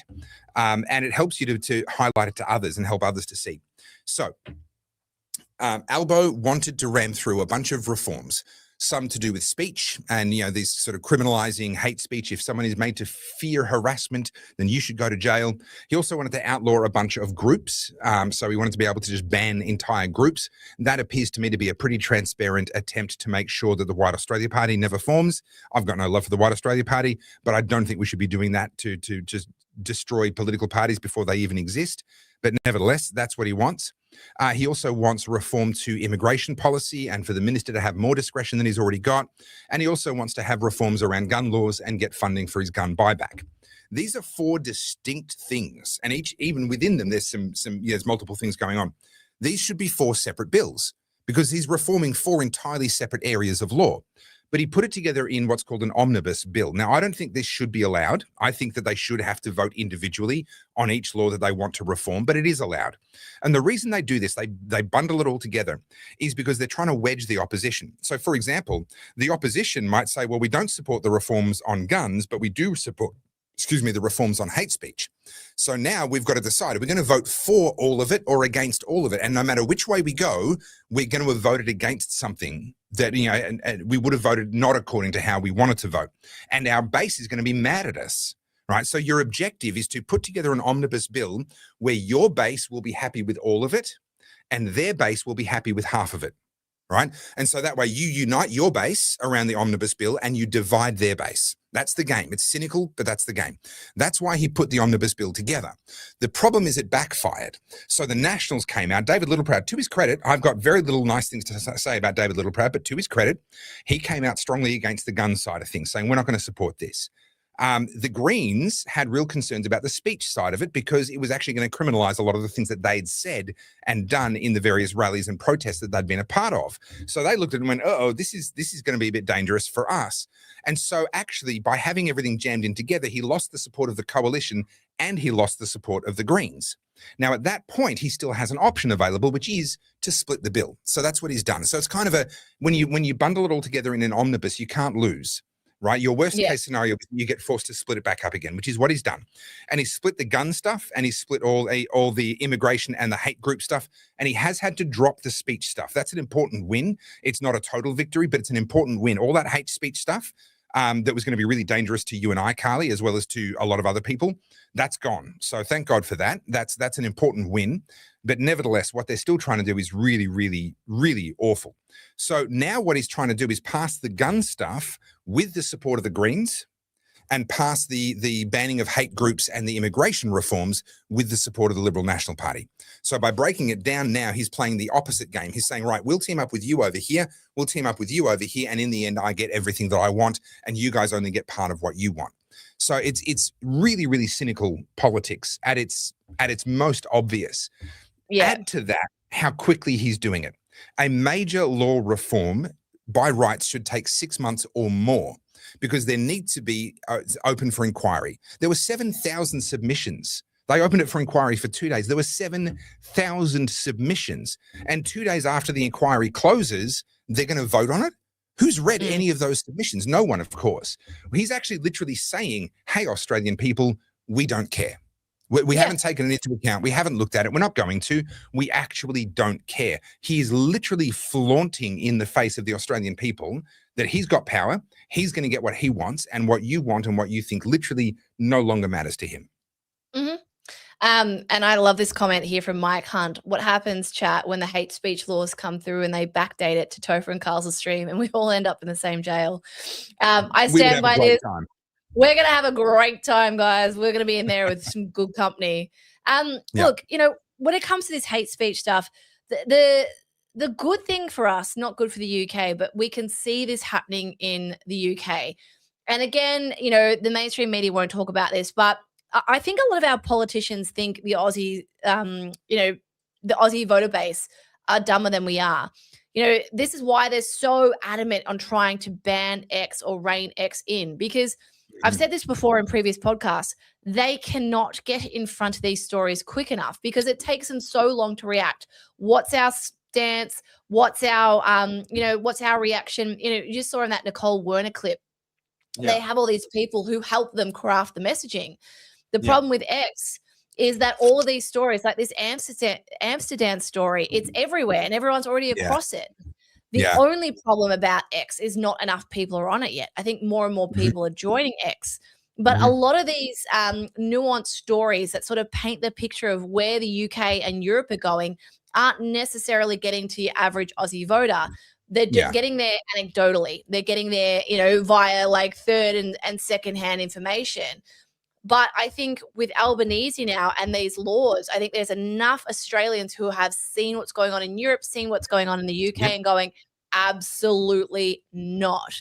And, do you know what I find bizarre is, it's one of your T-shirts, right? Too much 1984, not enough 1776. Yep. Most Gen X, most boomers, not so much millennials. I certainly didn't read it at school, but most average, your average adult have read 1984 or are aware of it. It's playing out, and there seems to be this inability for us to recognize it when it's us. We think it's this like abstract concept that happens in faraway lands. Yep. We literally have our sitting government today in 2026 talking about whether or not Australians have the right to speak freely and express their opinions around Yep. what's going on politically. And people don't seem to think that's a problem. It's bewildering. Yeah, it's incredible. Now, I want to come back to a super chat that I said I was going to come back to because now's the time to do it. Okay, so Phonic Photon. So this is a very political question. We're talking now about what's going on in Canberra right now. If we were to abolish political parties and the Westminster system in general, how would you achieve that? I've got a whole host of other questions around that, Phonic Photon. Why would you choose to do that? Because the only reason you would do that is if you have something better in mind. And sadly, the world is not ready for an anarcho-capitalist system, a truly voluntarist system. And so, unfortunately, the only way you're going to abolish what we have now is if you've convinced a majority of people that you've got something better. And to abolish the government and replace it with nothing is a political non-starter, unfortunately. But also, I do actually think that the Westminster system is one of the least bad systems that we have. Now, I want to touch on the political party side of things. Political parties are not mentioned in the Constitution, and they weren't, I don't think, originally envisaged. But this is the natural way of humans, is we want to team up. We want to try and form a winning team. And so the original idea was that every candidate was going to stand as an independent. They would all the elected ones would go to Canberra and then figure it out amongst themselves who was going to be the Prime Minister and so forth. There weren't supposed to be these parties in the way that they happen now. But what happened then was someone figured out, well, hey, if I have a whole bunch of candidates in all of these seats in a coalition, and they've already pre-agreed that I'll be the Prime Minister if we get a majority, then we can campaign on the basis of, well, we're going to get these policies, right? Because if it's an individual independent lower house MP, they can say, well, I'm going to support these things, but I'm only going to be one of, 140 or whatever it is, 142 lower house, I should know that number off the top of my head, but I actually don't, lower house members of parliament. So I actually can't do a lot. But if they group together like that, well, now they can say, well, I'm going to deliver on these things. And they can make a bunch of promises and spend our money recklessly and do all the things that we see today. So by grouping together as parties, it's not outlawed in the Constitution. It's not in the Constitution, but it's not outlawed. They're just basically pre-agreeing that if they get into parliament, they're going to be the ones that work together. All right. And that was envisaged in the Constitution. Not that it would be pre-agreed, but that once they got there, they'd have to figure out how to work together and who was going to be Prime Minister and all of that stuff. Political parties are as natural as unions. They're as natural as social groups. They're as natural as any kind of organic organizing of humans around a common purpose and in common self-interest. And I don't think we should be seeking to outlaw them, because even if you tried to outlaw the appearance of them, backroom deals would still happen. Again, you just push it underground. So I like the question. It's a left field question. It's a challenging question, but I'm not sure that it's. I don't see anything to be gained, and I don't see what's really possible in that regard. If I felt like the world had moved so much that we were ready for a genuine voluntarist system, well, then this would be a question I'd spend a lot more time on. But honestly, of all of the systems in the world, the Westminster system is one of the much less bad ones. And the success of Australia up to this point in time, I think, is evidence of that. And the fact that we can fight back, and we talked about One Nation already, the fact that we can fight back within the system, I think, is also one of its great virtues. That we can talk about political organizing, we can talk about winning politicians over, we can talk about pressuring politicians and changing political incentives. The fact that the Westminster system allows we, the people, to fight back at a political level, I think, is one of its great virtues as well. So that's kind of all I've got to say on that. How would I achieve it? Well, I don't think I would at the moment. I don't think that's something I'd try and achieve at the moment. Do you want to jump across to our news about Gen Z and Australia Day? I think I do want to, but a new super chat's just come in. We'll jump onto this. If they can't put people in jail now, and by the way, VN Bogani, thank you. That's a very generous super chat. Bogani or Bogan 1? Bogan 1. Okay, VN Bogan 1. Bogani. I don't know. I put my Italian hat on for a second. That's it. From now on, I'm no longer Carlz the Bogan. I'm Carlz the Bogani. Bogani. Bouquet. Mrs. Bouquet. And now I see it. VN, of course, being the Commodore. VN Bogan 1. You've got good taste in cars. If they can't put people in jail now for real crimes, how are they going to put 12,000 of us in jail for Facebook posts? The thing is, they leave the real criminals on the street. That's the terrifying thing. We see this in Victoria already. They're not putting the machete criminals in prison because the prisons are full. Well, find the guy that's in there because he smoked a joint in the wrong place and let that guy out, right? Find the guy that's been, done 10 years of hard time and he's done a lot of work on himself, and he's sure he's got 5 years left on his sentence, but maybe he's a better bet to put under supervision in the community than someone who just attacked people with a machete last week. Like, they don't want to. I think we know the real answer to this. It's the process. They tie you up in legal fight for 2-3 years. Right. And bankrupt you in the process. That's the go. Fines, torture you, make your life miserable, make you unemployable. That's how they punish you. Yeah, 100%. So yeah, I think the answer there is they've arrested 12,000 people in England. They haven't put 12,000 people in prison. They put a small number in prison, but they've arrested and therefore intimidated and punished through process 12,000 people. And that's what they'll do here as well. Phonic Photon's just got a follow up to the conversation we just had. Both are too corruptible. So this is the Westminster system and the political parties. I agree. And that's a case of correctly diagnosing a problem. That doesn't mean that abolition is necessarily the right prescription. You've got to prescribe the right medicine to the problem. And I would say that what we're doing now, the organizing that we're seeing, the public rising that we're seeing, we're going to talk more about that in just a second. I think that is the right solution. So I think I'm going to say it again. I'm really optimistic about the future. I actually think we've not got this in hand. That's an invitation to take your foot off the gas. I think that if we keep going, we've got this. And I love the fact that we live in a system that allows us to do that, because there's many countries where I'd be a dead man long ago if I'd come out saying the sort of stuff I say in Australia, in many other countries.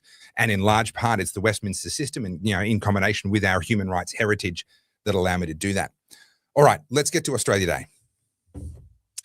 Yeah, so you want to talk about this first? Yeah, look, so the Institute of Public Affairs do an annual study, and people say, oh, it's the IPA, blah, blah, blah. No, they do rigorous work. They have done an annual poll for a number of years now, asking people, do you want Australia Day to happen? Do you want it to be on January 26th? Should we change the date? All that sort of stuff. And they publish all their methods. They publish the questions. They do it all properly. Now, what's really interesting is that over the last 2 years, support for Australia Day in principle and support for it to remain on January 26th has gone through the roof. So 76% of Australians now support Australia Day being on January 26th, right? Now, that is up from 69% last year. That's a 7 percentage point increase, and 63% the year before. So it's a 13 percentage point jump in just 2 years. Now, Carly, you and I have talked a lot about what we believe is this massive cultural shift that is happening. And it really started to pick up momentum on the way out of the COVID madness. And I think it's unrelenting. I think we've only seen the beginning of it at this point in time. This is yet another metric, another data point that I wasn't aware of this prior to this most recent release from the IPA. I wasn't aware of it last year. So I didn't base my view that change was happening on data like this. But everywhere I look, I'm finding more data like this. Now, what's interesting as well is that only 1 in 10, so that's 10% of Australians oppose Australia Day happening on January 26th, down from 14% last year and down from 17% in 2024. So it's not just that support is growing, but actually people willing to identify themselves as being in opposition is actually really markedly shrinking. Now, this is interesting in and of itself, but when they start to break it down, this is what's happening. Look, have a look at this graph. So all age groups is the darker line above. You can see that support was dropping and now it started climbing in the last few years. Look at the 18 to 24-year-old demographic. Their support for Australia Day being on January 26th was lower than the average and dropping. And now look what it's done in just the last couple of years. All right. And you can see they've been running this poll since 2018. So in just the last couple of years, 3 years really is when it started, something happened with the young people. And I think what this is that generation that you and I have talked about time and again, Carly, they're now starting to enter this 18 to 24 age bracket, and other people are starting to exit it. And we're watching now the effect. And I think as time goes by, this is going to become even more pronounced. Right now, young people, between the ages of 18 to 24, support Australia Day being on January 26th at a rate of 83%, and just 4% oppose. That's the young people. That's the future that we've got coming our way as these people grow up. I think that's huge. You know it's big when you got the Daily Mail also covering it. You know, when it's hitting the the tabloids, you know that this is significant. What I think's I'm not sure if you're being tongue in cheek there or not. I can't quite read your tone. No, I mean that. I mean the fact that it gets picked up by the tabloids, that this is something that people want to talk about. I mean, the one thing I will say this quickly. My birthday is the 23rd of January. For the last decade at least, my birthday gets co-opted by this Australia Day conversation every year. This is my birthday. It's because we don't care, Carly. It's because we don't care. No. I am so sick to death of people talking about Invasion Day and Australia Day debate. The 23rd of January is Carly's Day. That's what we should be focused on. This needs to end. Anyway. Now I know why you wanted to bring up this topic. No. Do you know what, though? The one thing about being born before a long weekend is whenever I used to have house parties or whatever, everyone would be like, I'm going away for Australia Day. Very annoying. It's okay. It's all right. That's my trauma and I'm working through it. But what I believe has also happened here, because people have become so chronically online, it works both ways. It works for the left to a degree because, you know, they end up in echo chambers, right? Sure. Yeah.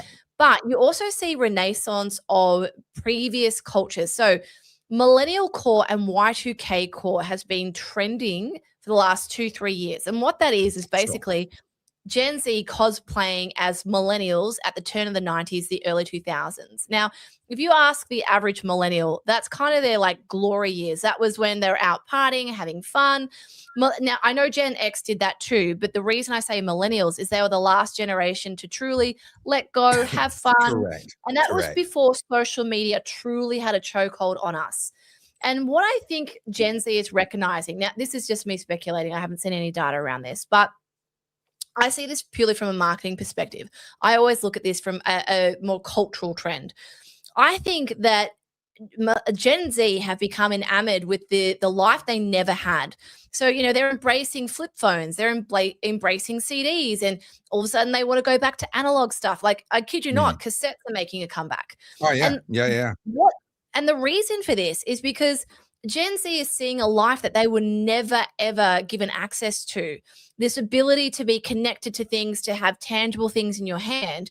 And I think they are starting to recognize, whether it's subconsciously or consciously at this point, I think they're starting to recognize that they've been robbed of something. And I've said this before on the podcast multiple times. Gen Z has been brought up on fear. That's all they know. The world's going to end. They're never going to be able to afford a house. We're white colonizers. You should feel guilty for everything. That's Gen Z. Their entire, and people are going to fight me on Z and Z. I grew up in the American school system. I say Z, get over it. I'm not changing. I do what I goddamn want. All right. I will speak as I speak. Stop trying to control my speech. What are you, the government? Anyway. Right. So I really do think that has a lot to play with it as well. I think that Gen Z, they're starting to mature. They're in the workforce. And you got to think, like, we're pretty hard on them as well. I mean, I certainly am, because, you know, they're so volatile. They're so difficult. And, you know, because they deserve it. Well, there is a portion of Gen Z that really, really rebel against this title. They're not like that. You know, they've got apprenticeships. They're working. They care about things. And good on them. I say that's fantastic. And we certainly don't give them enough credit. And I know there's a few of them watching this podcast because they let me know in the comments. But I think what we will see, you know, we talked about before, this suspended adolescence. Yeah. I think this is the kick up the ass that we have been hoping they get. They're getting the reality check. They're paying those taxes now. They're getting taxed to the nth degree. They're finding it very hard to get a job with all of their human rights degrees and all of these, you know, esoteric things that they were told. You can be what you want, darling. You just go out there and believe it. And the truth is that's not possible. The world gives you a reality check, whether your parents told you it was coming or not. It's also the people a little bit younger. They're not in university yet. They're in high school. And they're in schools where there are kids running around. That's Gen Alpha and the tail end of Gen Z, though. Yeah, the tail end of Gen Z is what I'm talking about. They're in schools where they've got other students saying, oh, I'm a furry and you have to address me as meow. And they're watching as adults fail to stand up to them as the teachers and the faculty all kowtow. I've told the story before of a school. This is real. I've spoken in person. I've personally spoken to an eyewitness to this. And she was at school. She went there. They had a furry in the school. She went into the ladies' bathroom and someone had put kitty litter, and it was like, it was official. It was like, there's kitty litter on the floor and this is school sanctioned. This wasn't someone's prank. And she flipped her lid and got herself suspended out of the school. But she got suspended because she had a problem with that, not the fairy that the faculty were humoring. Her mum went and challenged the principal, and the principal's like, "Oh, look, there's nothing I can do. It's you have to talk to the district." Goes to the district, person over 3 schools, and like, "Oh, there's nothing we can do. It's higher up." These people, these are grown adults. These are, in both cases, those were men. These are men, and they're allowing kids to indulge these kinds of psychotic fantasies, and the effect that has on all the other kids. And what's happening, I think, in part, no one thing explains it all, but I think there's a percentage of young people that are sitting there going, where the fuck are the adults? How come I'm having to be the adult here and I'm able to see what's real and what's not? But every time I go to one of the adults, they're entertaining all this nonsense. And this, I think, is why they're not just going back 1 generation or 2 generations. They're going back to their grandparents' era. And this is the level of analog and logging off that's happening, but also the resurgence in the Orthodox Church and the Catholic Church and much more conservative denominations within Christendom. Amongst my nieces and nephews, I can tell you, they are getting married and having kids much younger than me and my brothers did. Right. There is a very clear generational difference. And for generation after generation, each new generation was getting married later and having their kids later.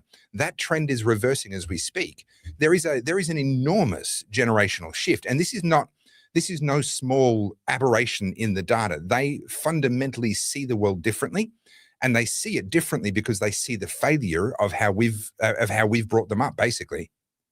I want to touch on this by Red Pill here. Be careful with that observation. Gen Z are also voting for more socialism due to being left out of the society, like buying houses and stuff. Absolutely. I mean, we've hammered these guys 100 times on the podcast. There has definitely been this sector of the youth who are becoming really enamored with socialism. But I will give a caveat here. There are enough people in this country now who have had a taste of socialism, who have fled either Eastern European states or, China and places like that. There's enough people to be able to combat this on a more community-based level. I mean, your Indian migrants aren't going to be voting for socialism. Your Chinese migrants aren't. Some might, right? In a minority.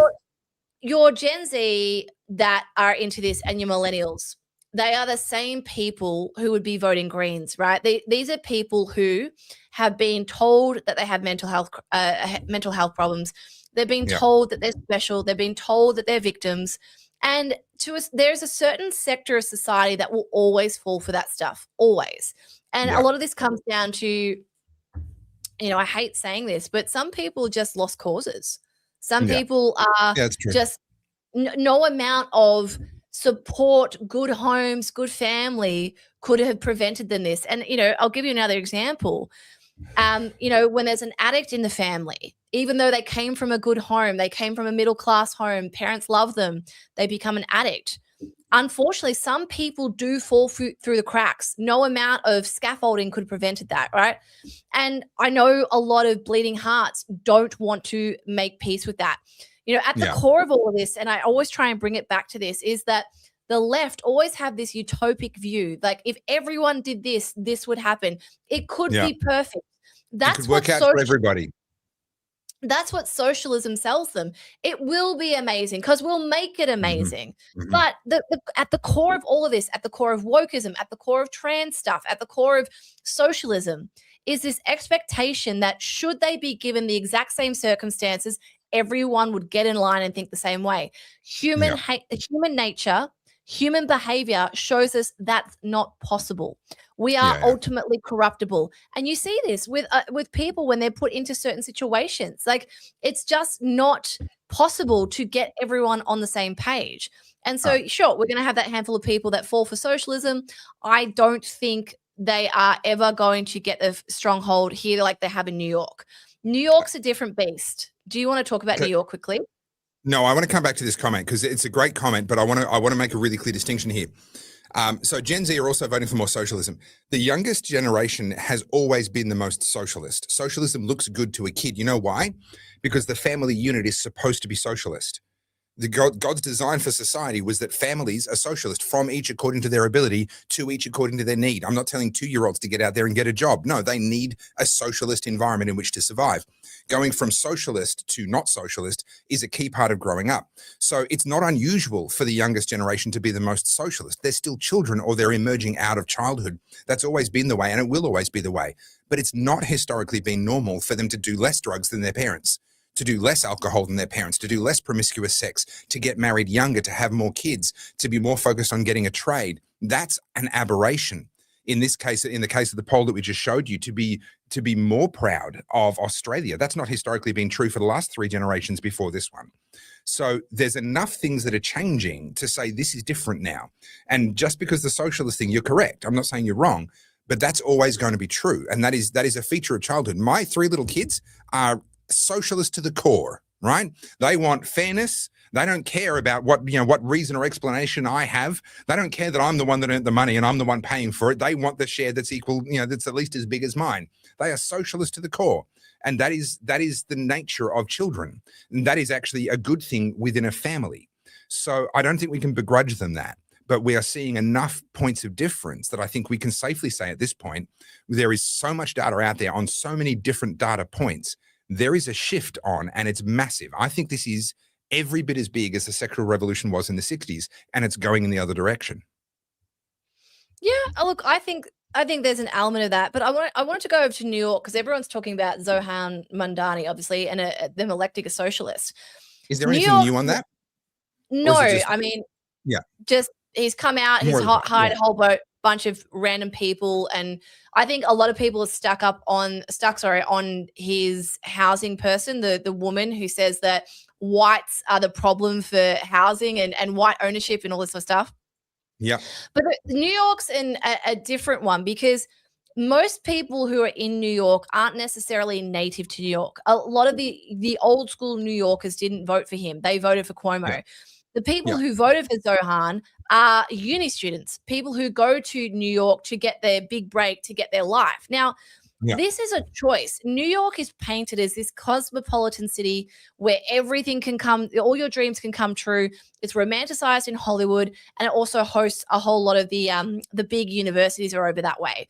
And so you've got people who are flocking there from other states to go and be part of this big thing to get their big break. And obviously it coalesces and they end up becoming, caught up in different groups and then, the socialism thing and all that sort of stuff. But New York is also one of the most outrageously priced residential areas. It is obscene. It's a small city. It's incredibly hard to get housing there. And you go and have a look. Like, this is just a random thing to think about. You go watch any of those YouTube videos about New York housing and the way people live. They are living in squalor. They are living in effectively shoeboxes, and they're paying in excess of $1,500 a month. So this matters because it gives you a pretty bigger picture. These aren't people living in like a 2-bedroom, 3-bedroom unit with like a little bit of a balcony like they are in inner city Melbourne. These are people who are living without windows. They're living in shoeboxes and, rat infestation. So in their mind and the way they see things, they're like, oh, this is squalor. This is not how we're meant to live. So in them, it's sort of like all encompassing because they're living in this weird part of the world that most people aren't. So when you present socialism to people like that, it makes sense because that's their reality.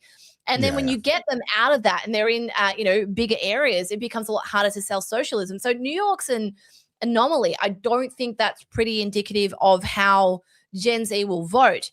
And it's also the perfect place for socialism to take hold. Perfect. I can't wait to see what happens in the next 4 years. So, Red Pill, we'll come back to the 3 hemispheres thing in just a second. I did see the comment earlier and I made a mental note of it, but we're getting towards the end of the show, so I'll have to get to all those things. But I wanted to come back to this from Patrick Van Roost. If the bill gets passed, what's to stop the government requesting Facebook to give them a list of all the people with community standards violations going back years and then using hate laws against them? This is the important bit that I said earlier. The actual hate speech part of this bill has been scrapped. So the bit of this bill that was most immediately dangerous is gone. We don't have to worry about that. The only thing that's dangerous in this bill in the short term, obviously more government power is always dangerous, but the only thing that's dangerous in the short term to Australian citizens who aren't at risk of deportation is the hate groups side of things. And that could certainly be weaponized. That definitely could be weaponized, and it could be weaponized in some really egregious ways. But I think that's going to be much more cumbersome for them to weaponize, and they're not going to be able to target individuals in the same way that the hate speech side of it would have allowed them to do. So, Patrick, I think you can kind of park this particular fear for now. Obviously, it's still a backward step. Whatever he passes is still a backward step. We need to continue our momentum moving forward so that we can get a government that's actually going to abolish a bunch of this nonsense. But don't lose any sleep over that. That particular concern isn't oops. Sorry, I just did something on my computer. Isn't a concern at the moment. Now, we need to wrap up the show pretty soon. Red Pilled has asked twice and is pretty keen to have a bit of a chat about the three hemispheres thing. I'm happy to do that for literally 2 minutes, but was there anything else you wanted to cover before we wind up the show? I don't think so. All right. So the three hemispheres thing, essentially, there is an expectation that the world's going to kind of divide up into, sort of you're going to have your America sphere. You're going to have, I can't remember the exact dividing lines, sort of your Asian dominated by China. Then depending on who you talk to, it's either like a Russia, a Eurasian kind of sphere. But this division between Europe and America has a lot of people talking about the world breaking up into these three sort of areas where each one will have its superpower with hegemony over it. I just don't see that happening. The reality is America is still the only power that can project power. China cannot even project power, militarily speaking, to the shores of Australia, right? Yes, they could send a bomber, they could send a couple of ships, but they could not send the kind of force that America can send to the Middle East or off the coast of Venezuela, etc. We've gotten so comfortable with the gap between the capabilities of these militaries that we've actually lost sight of just how terrifying America could be and would be if a situation of total war broke out. I'm actually convinced that right now America is the solo superpower. Now, China is not to be trifled with. I'm not suggesting they are. And other powers have certainly regional hegemony in specific instances. But China cannot even take Taiwan without thinking very, very carefully first. And Taiwan's a couple of 100 kilometers off its coast. America has the ability to project more power into Taiwan than China does when it's right there off their coast. The idea that we're going to see some sort of a military hegemony over all of Asia held by China, I think is nonsense in my lifetime. Now, obviously, times change. I'm not saying this is forever, but I'm not, this theory that the world is going to divide up like this, I really don't think so. I think it's predicated largely on this belief that Trump is an isolationist, which is not correct. Trump is much more of a non-interventionist, not as much of a non-interventionist as I would like him to be, but he's more of a non-interventionist compared to, let's say, a Bush or even an Obama. And people are looking at that saying, oh, he's withdrawing from the world. No, look what he's doing. He's basically bullying the EU into increasing the size of its army. A lot of this bluster that's going on is actually him highlighting just how toothless the EU are. The entire EU, which has a GDP infinitely bigger than Russia's, could not stand up to Russia in an all-out conflict. At the moment, maybe they can because Russia has wasted so much of its resources in Ukraine. But honestly, in an all-out conflict, Europe would be given a run for its money by Russia, a decrepit, failed state running on 40-year-old military technology. What Trump is doing is saying, hey, guys, you all got fat and lazy off the security guarantees offered by the US. You're not spending the amount of GDP that you should on your own defense that you promised you would on your own defense under the NATO agreement. And he's essentially bullying the world into actually starting to stand up on its own 2 feet. I actually think this is a really good thing. I think that we're going to see global trade continue to flourish. I think that if anything, the risk of an all-out global war is lower under Trump than what it is under any other president in my lifetime. And this whole sort of three hemispheres theory, I think it's a flawed premise. That's my view. There's some people in the comments angry about you for talking about Trump in a positive way. This is something I really want to do. I want to really deep dive into this and how easily people are baited into just collectively hating something. Trump derangement syndrome. G and I have been talking about this a lot. Just his name alone sends people into a rage. And I've put out some bait recently on socials just to see how easy it is to get people to rile up before they've even heard what I said. So I posted something before about, the Maduro thing, right? So, before people can even digest the Maduro thing, the fact that Trump's name's associated with it, they've already made up their mind. Same thing with Iran now. And I'm seeing this, and I see it in the comments, and I see it, elsewhere. The second Trump's name enters the chat, the entire conversation is co-opted. People cannot get past this man. And I think it's a fascinating thing. And I don't think it'll happen in yours and my lifetime where people study this to the degree that I believe it deserves to be studied. But Trump derangement syndrome, I'm not simping for him either. There's some things I like. There's some things I don't like. That's the way politics is. I don't understand this like diehard stand for or, you got to love him or hate him. You're not allowed to be like, well, there's some things good, some things bad. And why are people so invested in it? No other leader has co-opted people in this way. And, I hear people say, oh, he's Hitler, he's this. Point to the moment where he was Hitler. Show me what he has done that puts him even in the ballpark of a Hitler. They can't. Oh, but, he's this. What is that? What is this collectivism around Trump derangement syndrome? And I'm seeing it now with the Zionist thing. I'll give you an example. Last week on our Wednesday podcast, now you and I record that Wednesday morning, and we had a comment on there saying, why didn't you talk about this? They talked about it over here and rah, rah, rah. That had all happened after you and I had filmed the podcast. So we couldn't have foreseen that happening. And you and I said in that podcast, I said, I'm not across this, so bring me up to speed. And you said, I've only read this section, so I'll give you what I know so far. We gave you those pre-qualifiers. We told you exactly how we were. And yet, because we didn't get into line with whatever the current thing is in this person's mind, we were Zionist shills. No one mentioned the Jews. No one mentioned Zionists. No one mentioned any of that. But because we didn't behave the way they expected us to, that made us a shill. So I warn you guys in the comments, and you're probably going to ignore me, so whatever. When these things pop up, whether it's Trump or Israel or whatever, chill the fuck out. You are acting like the people on the left. It's the same thing. This TDS, this Zionist thing, you cannot have a conversation with these people unless you are in lockstep with what they want you to say. You and I get this all the time. We're shills for this. We're shills for that. We're not enough down the rabbit hole. Good old Lee Radford, who's in here trolling us again tonight. You guys cannot stand if we do not parrot back what you need us to say. You don't want to hear our opinion. You want us to say what you think so you feel validated. That's where we're all going wrong. And I'm not trying to sit here and say I have all the answers. I certainly fucking don't. I'm new to this political game. I've only been doing this for 5 years. Topher's been doing it for 16 years. I'm telling you how I see it, what I think about. That's it. There's no Mossad money. God knows I fucking wish that I'd get some of that cash every now and then. But it's the second you mention Trump's name, people lose their mind. What is that? I'm trying to understand it.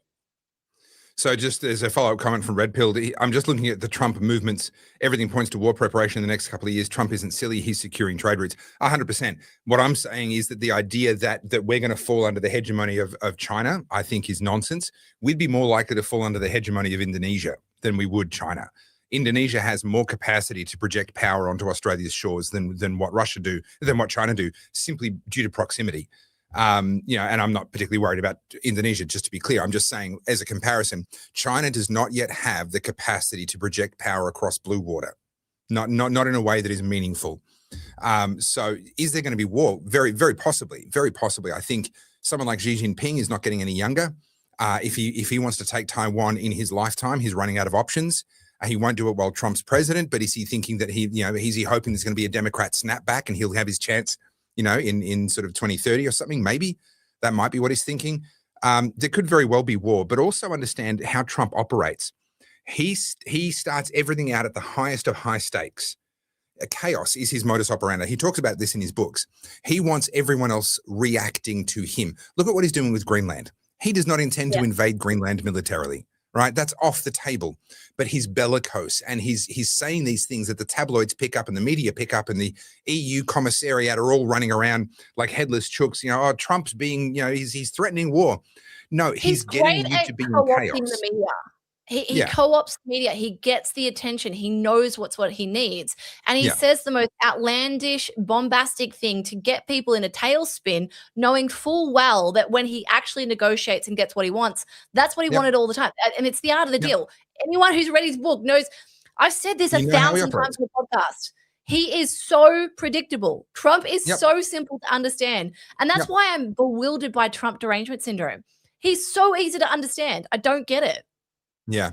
Yeah. So, look, I think Trump's been a really good thing. Hate me if you want. I think Trump's been really good for the world. Has he been perfect? Far from it. But if you look at the situation we would be in from a free speech point of view, from a net zero point of view, from a globalism point of view, taking over the entire English-speaking world, imagine a world where what's-her-face had won. Gosh, I've forgotten the name already. The lady who ran against him at the last election. Kamala Harris. Imagine a world where Kamala Harris was the US president right now, and how different that would be. I think it's pretty hard to argue that Trump is bad. Horrifying. That's horrifying. I think it's pretty hard to argue that Trump's been a bad thing for the world when that was the alternative. And I'm not even making a lesser of two evils arguments here. Trump has been actively good in a lot of respects. He's getting rid of the EPA restrictions on CO2. He's killing the climate change fear factory at its very, very heart. He's getting out of the UN in some really meaningful and substantial ways. He has actually been a broker for peace around the world, not a starter of wars like what Obama was. Not wars, kinetic military actions, he liked to call them, because they didn't require congressional approval. He could just go and do them. Trump has been a really good president. I would go so far as to say that Trump has been the best president in my lifetime. And that's going to piss a lot of people off because he's not perfect and they can point to all kinds of things. So be it. You're entitled to your opinion too. Trump has been the best US president in my lifetime. Full stop. And on that note, I hate to alarm you, but I have 7% left on my laptop because my charger is not currently with me. So we've got to wrap it up unless you want to continue without me. No, look, we're 2 hours in. That's enough for one night. Guys, one more time. There are still tickets available. We haven't sold out on our very first night. So you do still have a moment to be able to get in. I'll just bring up the screen again here for those that missed it earlier. Our first birthday party is coming up. It was not a joke. It was not a myth. It's actually happening. And here it is. Sorry? I said I always get there eventually. Yep. No, we got there. And it's going to be a great night. The venue's fantastic. It is on the 21st of February. You can catch up with all your favorite oddies and all your least favorite ones as well. Tickets are $49. It includes entry and it includes all the canapes and finger food that'll be being passed around, and then drinks at bar prices. We will do an entire Oddcast show. Yes, the drinking game is going to be pretty dangerous for your liver on that night, so proceed with caution. But we're going to have a lot of fun. There's going to be a lot of interactivity with the audience. I'll be doing some stand-up comedy. We're going to do some giveaways, and we'll put our heads together and come up with some other fun stuff that we get to do while we have a live audience, because that'll be the first time we've ever had that. So 21st of February 2026, tickets are $49, and I will one more time drop the link for the tickets into the live chat, into the comments. This should show up on YouTube. So whatever YouTube channel you're watching this on, it'll show up. If you're on X and you're watching, you'll have to go to topherfield.com and follow your nose into the shop and then go looking for the tickets. You'll find them there. There are still some available. So we look forward to seeing you there. In other news, do you want to promote Kofi? Someone appreciates my artwork. Thank you. I appreciate this. Someone has good taste. Someone's angling for a free ticket. That's what that is. Guys, if you'd like to support us, you can shout us a coffee on Ko-fi. We appreciate every single one of you. We couldn't do this without you. And as long as you're entertained, we'll be showing up twice a week, every week. I am going to be in Japan as of Thursday, but I will still be podcasting from Japan. That's how much I love you. I will interrupt my entire holiday plans to make sure I can jump on and talk to this bloke. Look, I said I can do solo shows. I can hold my own for 3 hours without breathing, but apparently that wasn't good enough. She was afraid that too many people would unsubscribe. I won't do that to you guys. I would never do that to you. Listen to me. I care about you. I will never, ever put you in that position, okay? Just let you know. I do care. But on that note, you can sign up as an OG Oddie if you want to support the show. It's $15 a month. And also, if you just want to, give us a donation, that's always lovely too. But most importantly, just to really reiterate this point, please share the show. If you find it beneficial, if you feel like we say something that's worth talking about, inviting people into the conversation, let them know. Yep. And the OG Oddie thing will end at the first birthday party. The first birthday party is happening about 6 weeks. At some point. We've been saying this No. And you wanted to end it a while ago, and I said, no, let's make it the first birthday party, and then the first birthday party got delayed. It will end at the first birthday party. So from that day forth, no one else will ever be an OG Oddie. All right. So, let's finish there, I guess.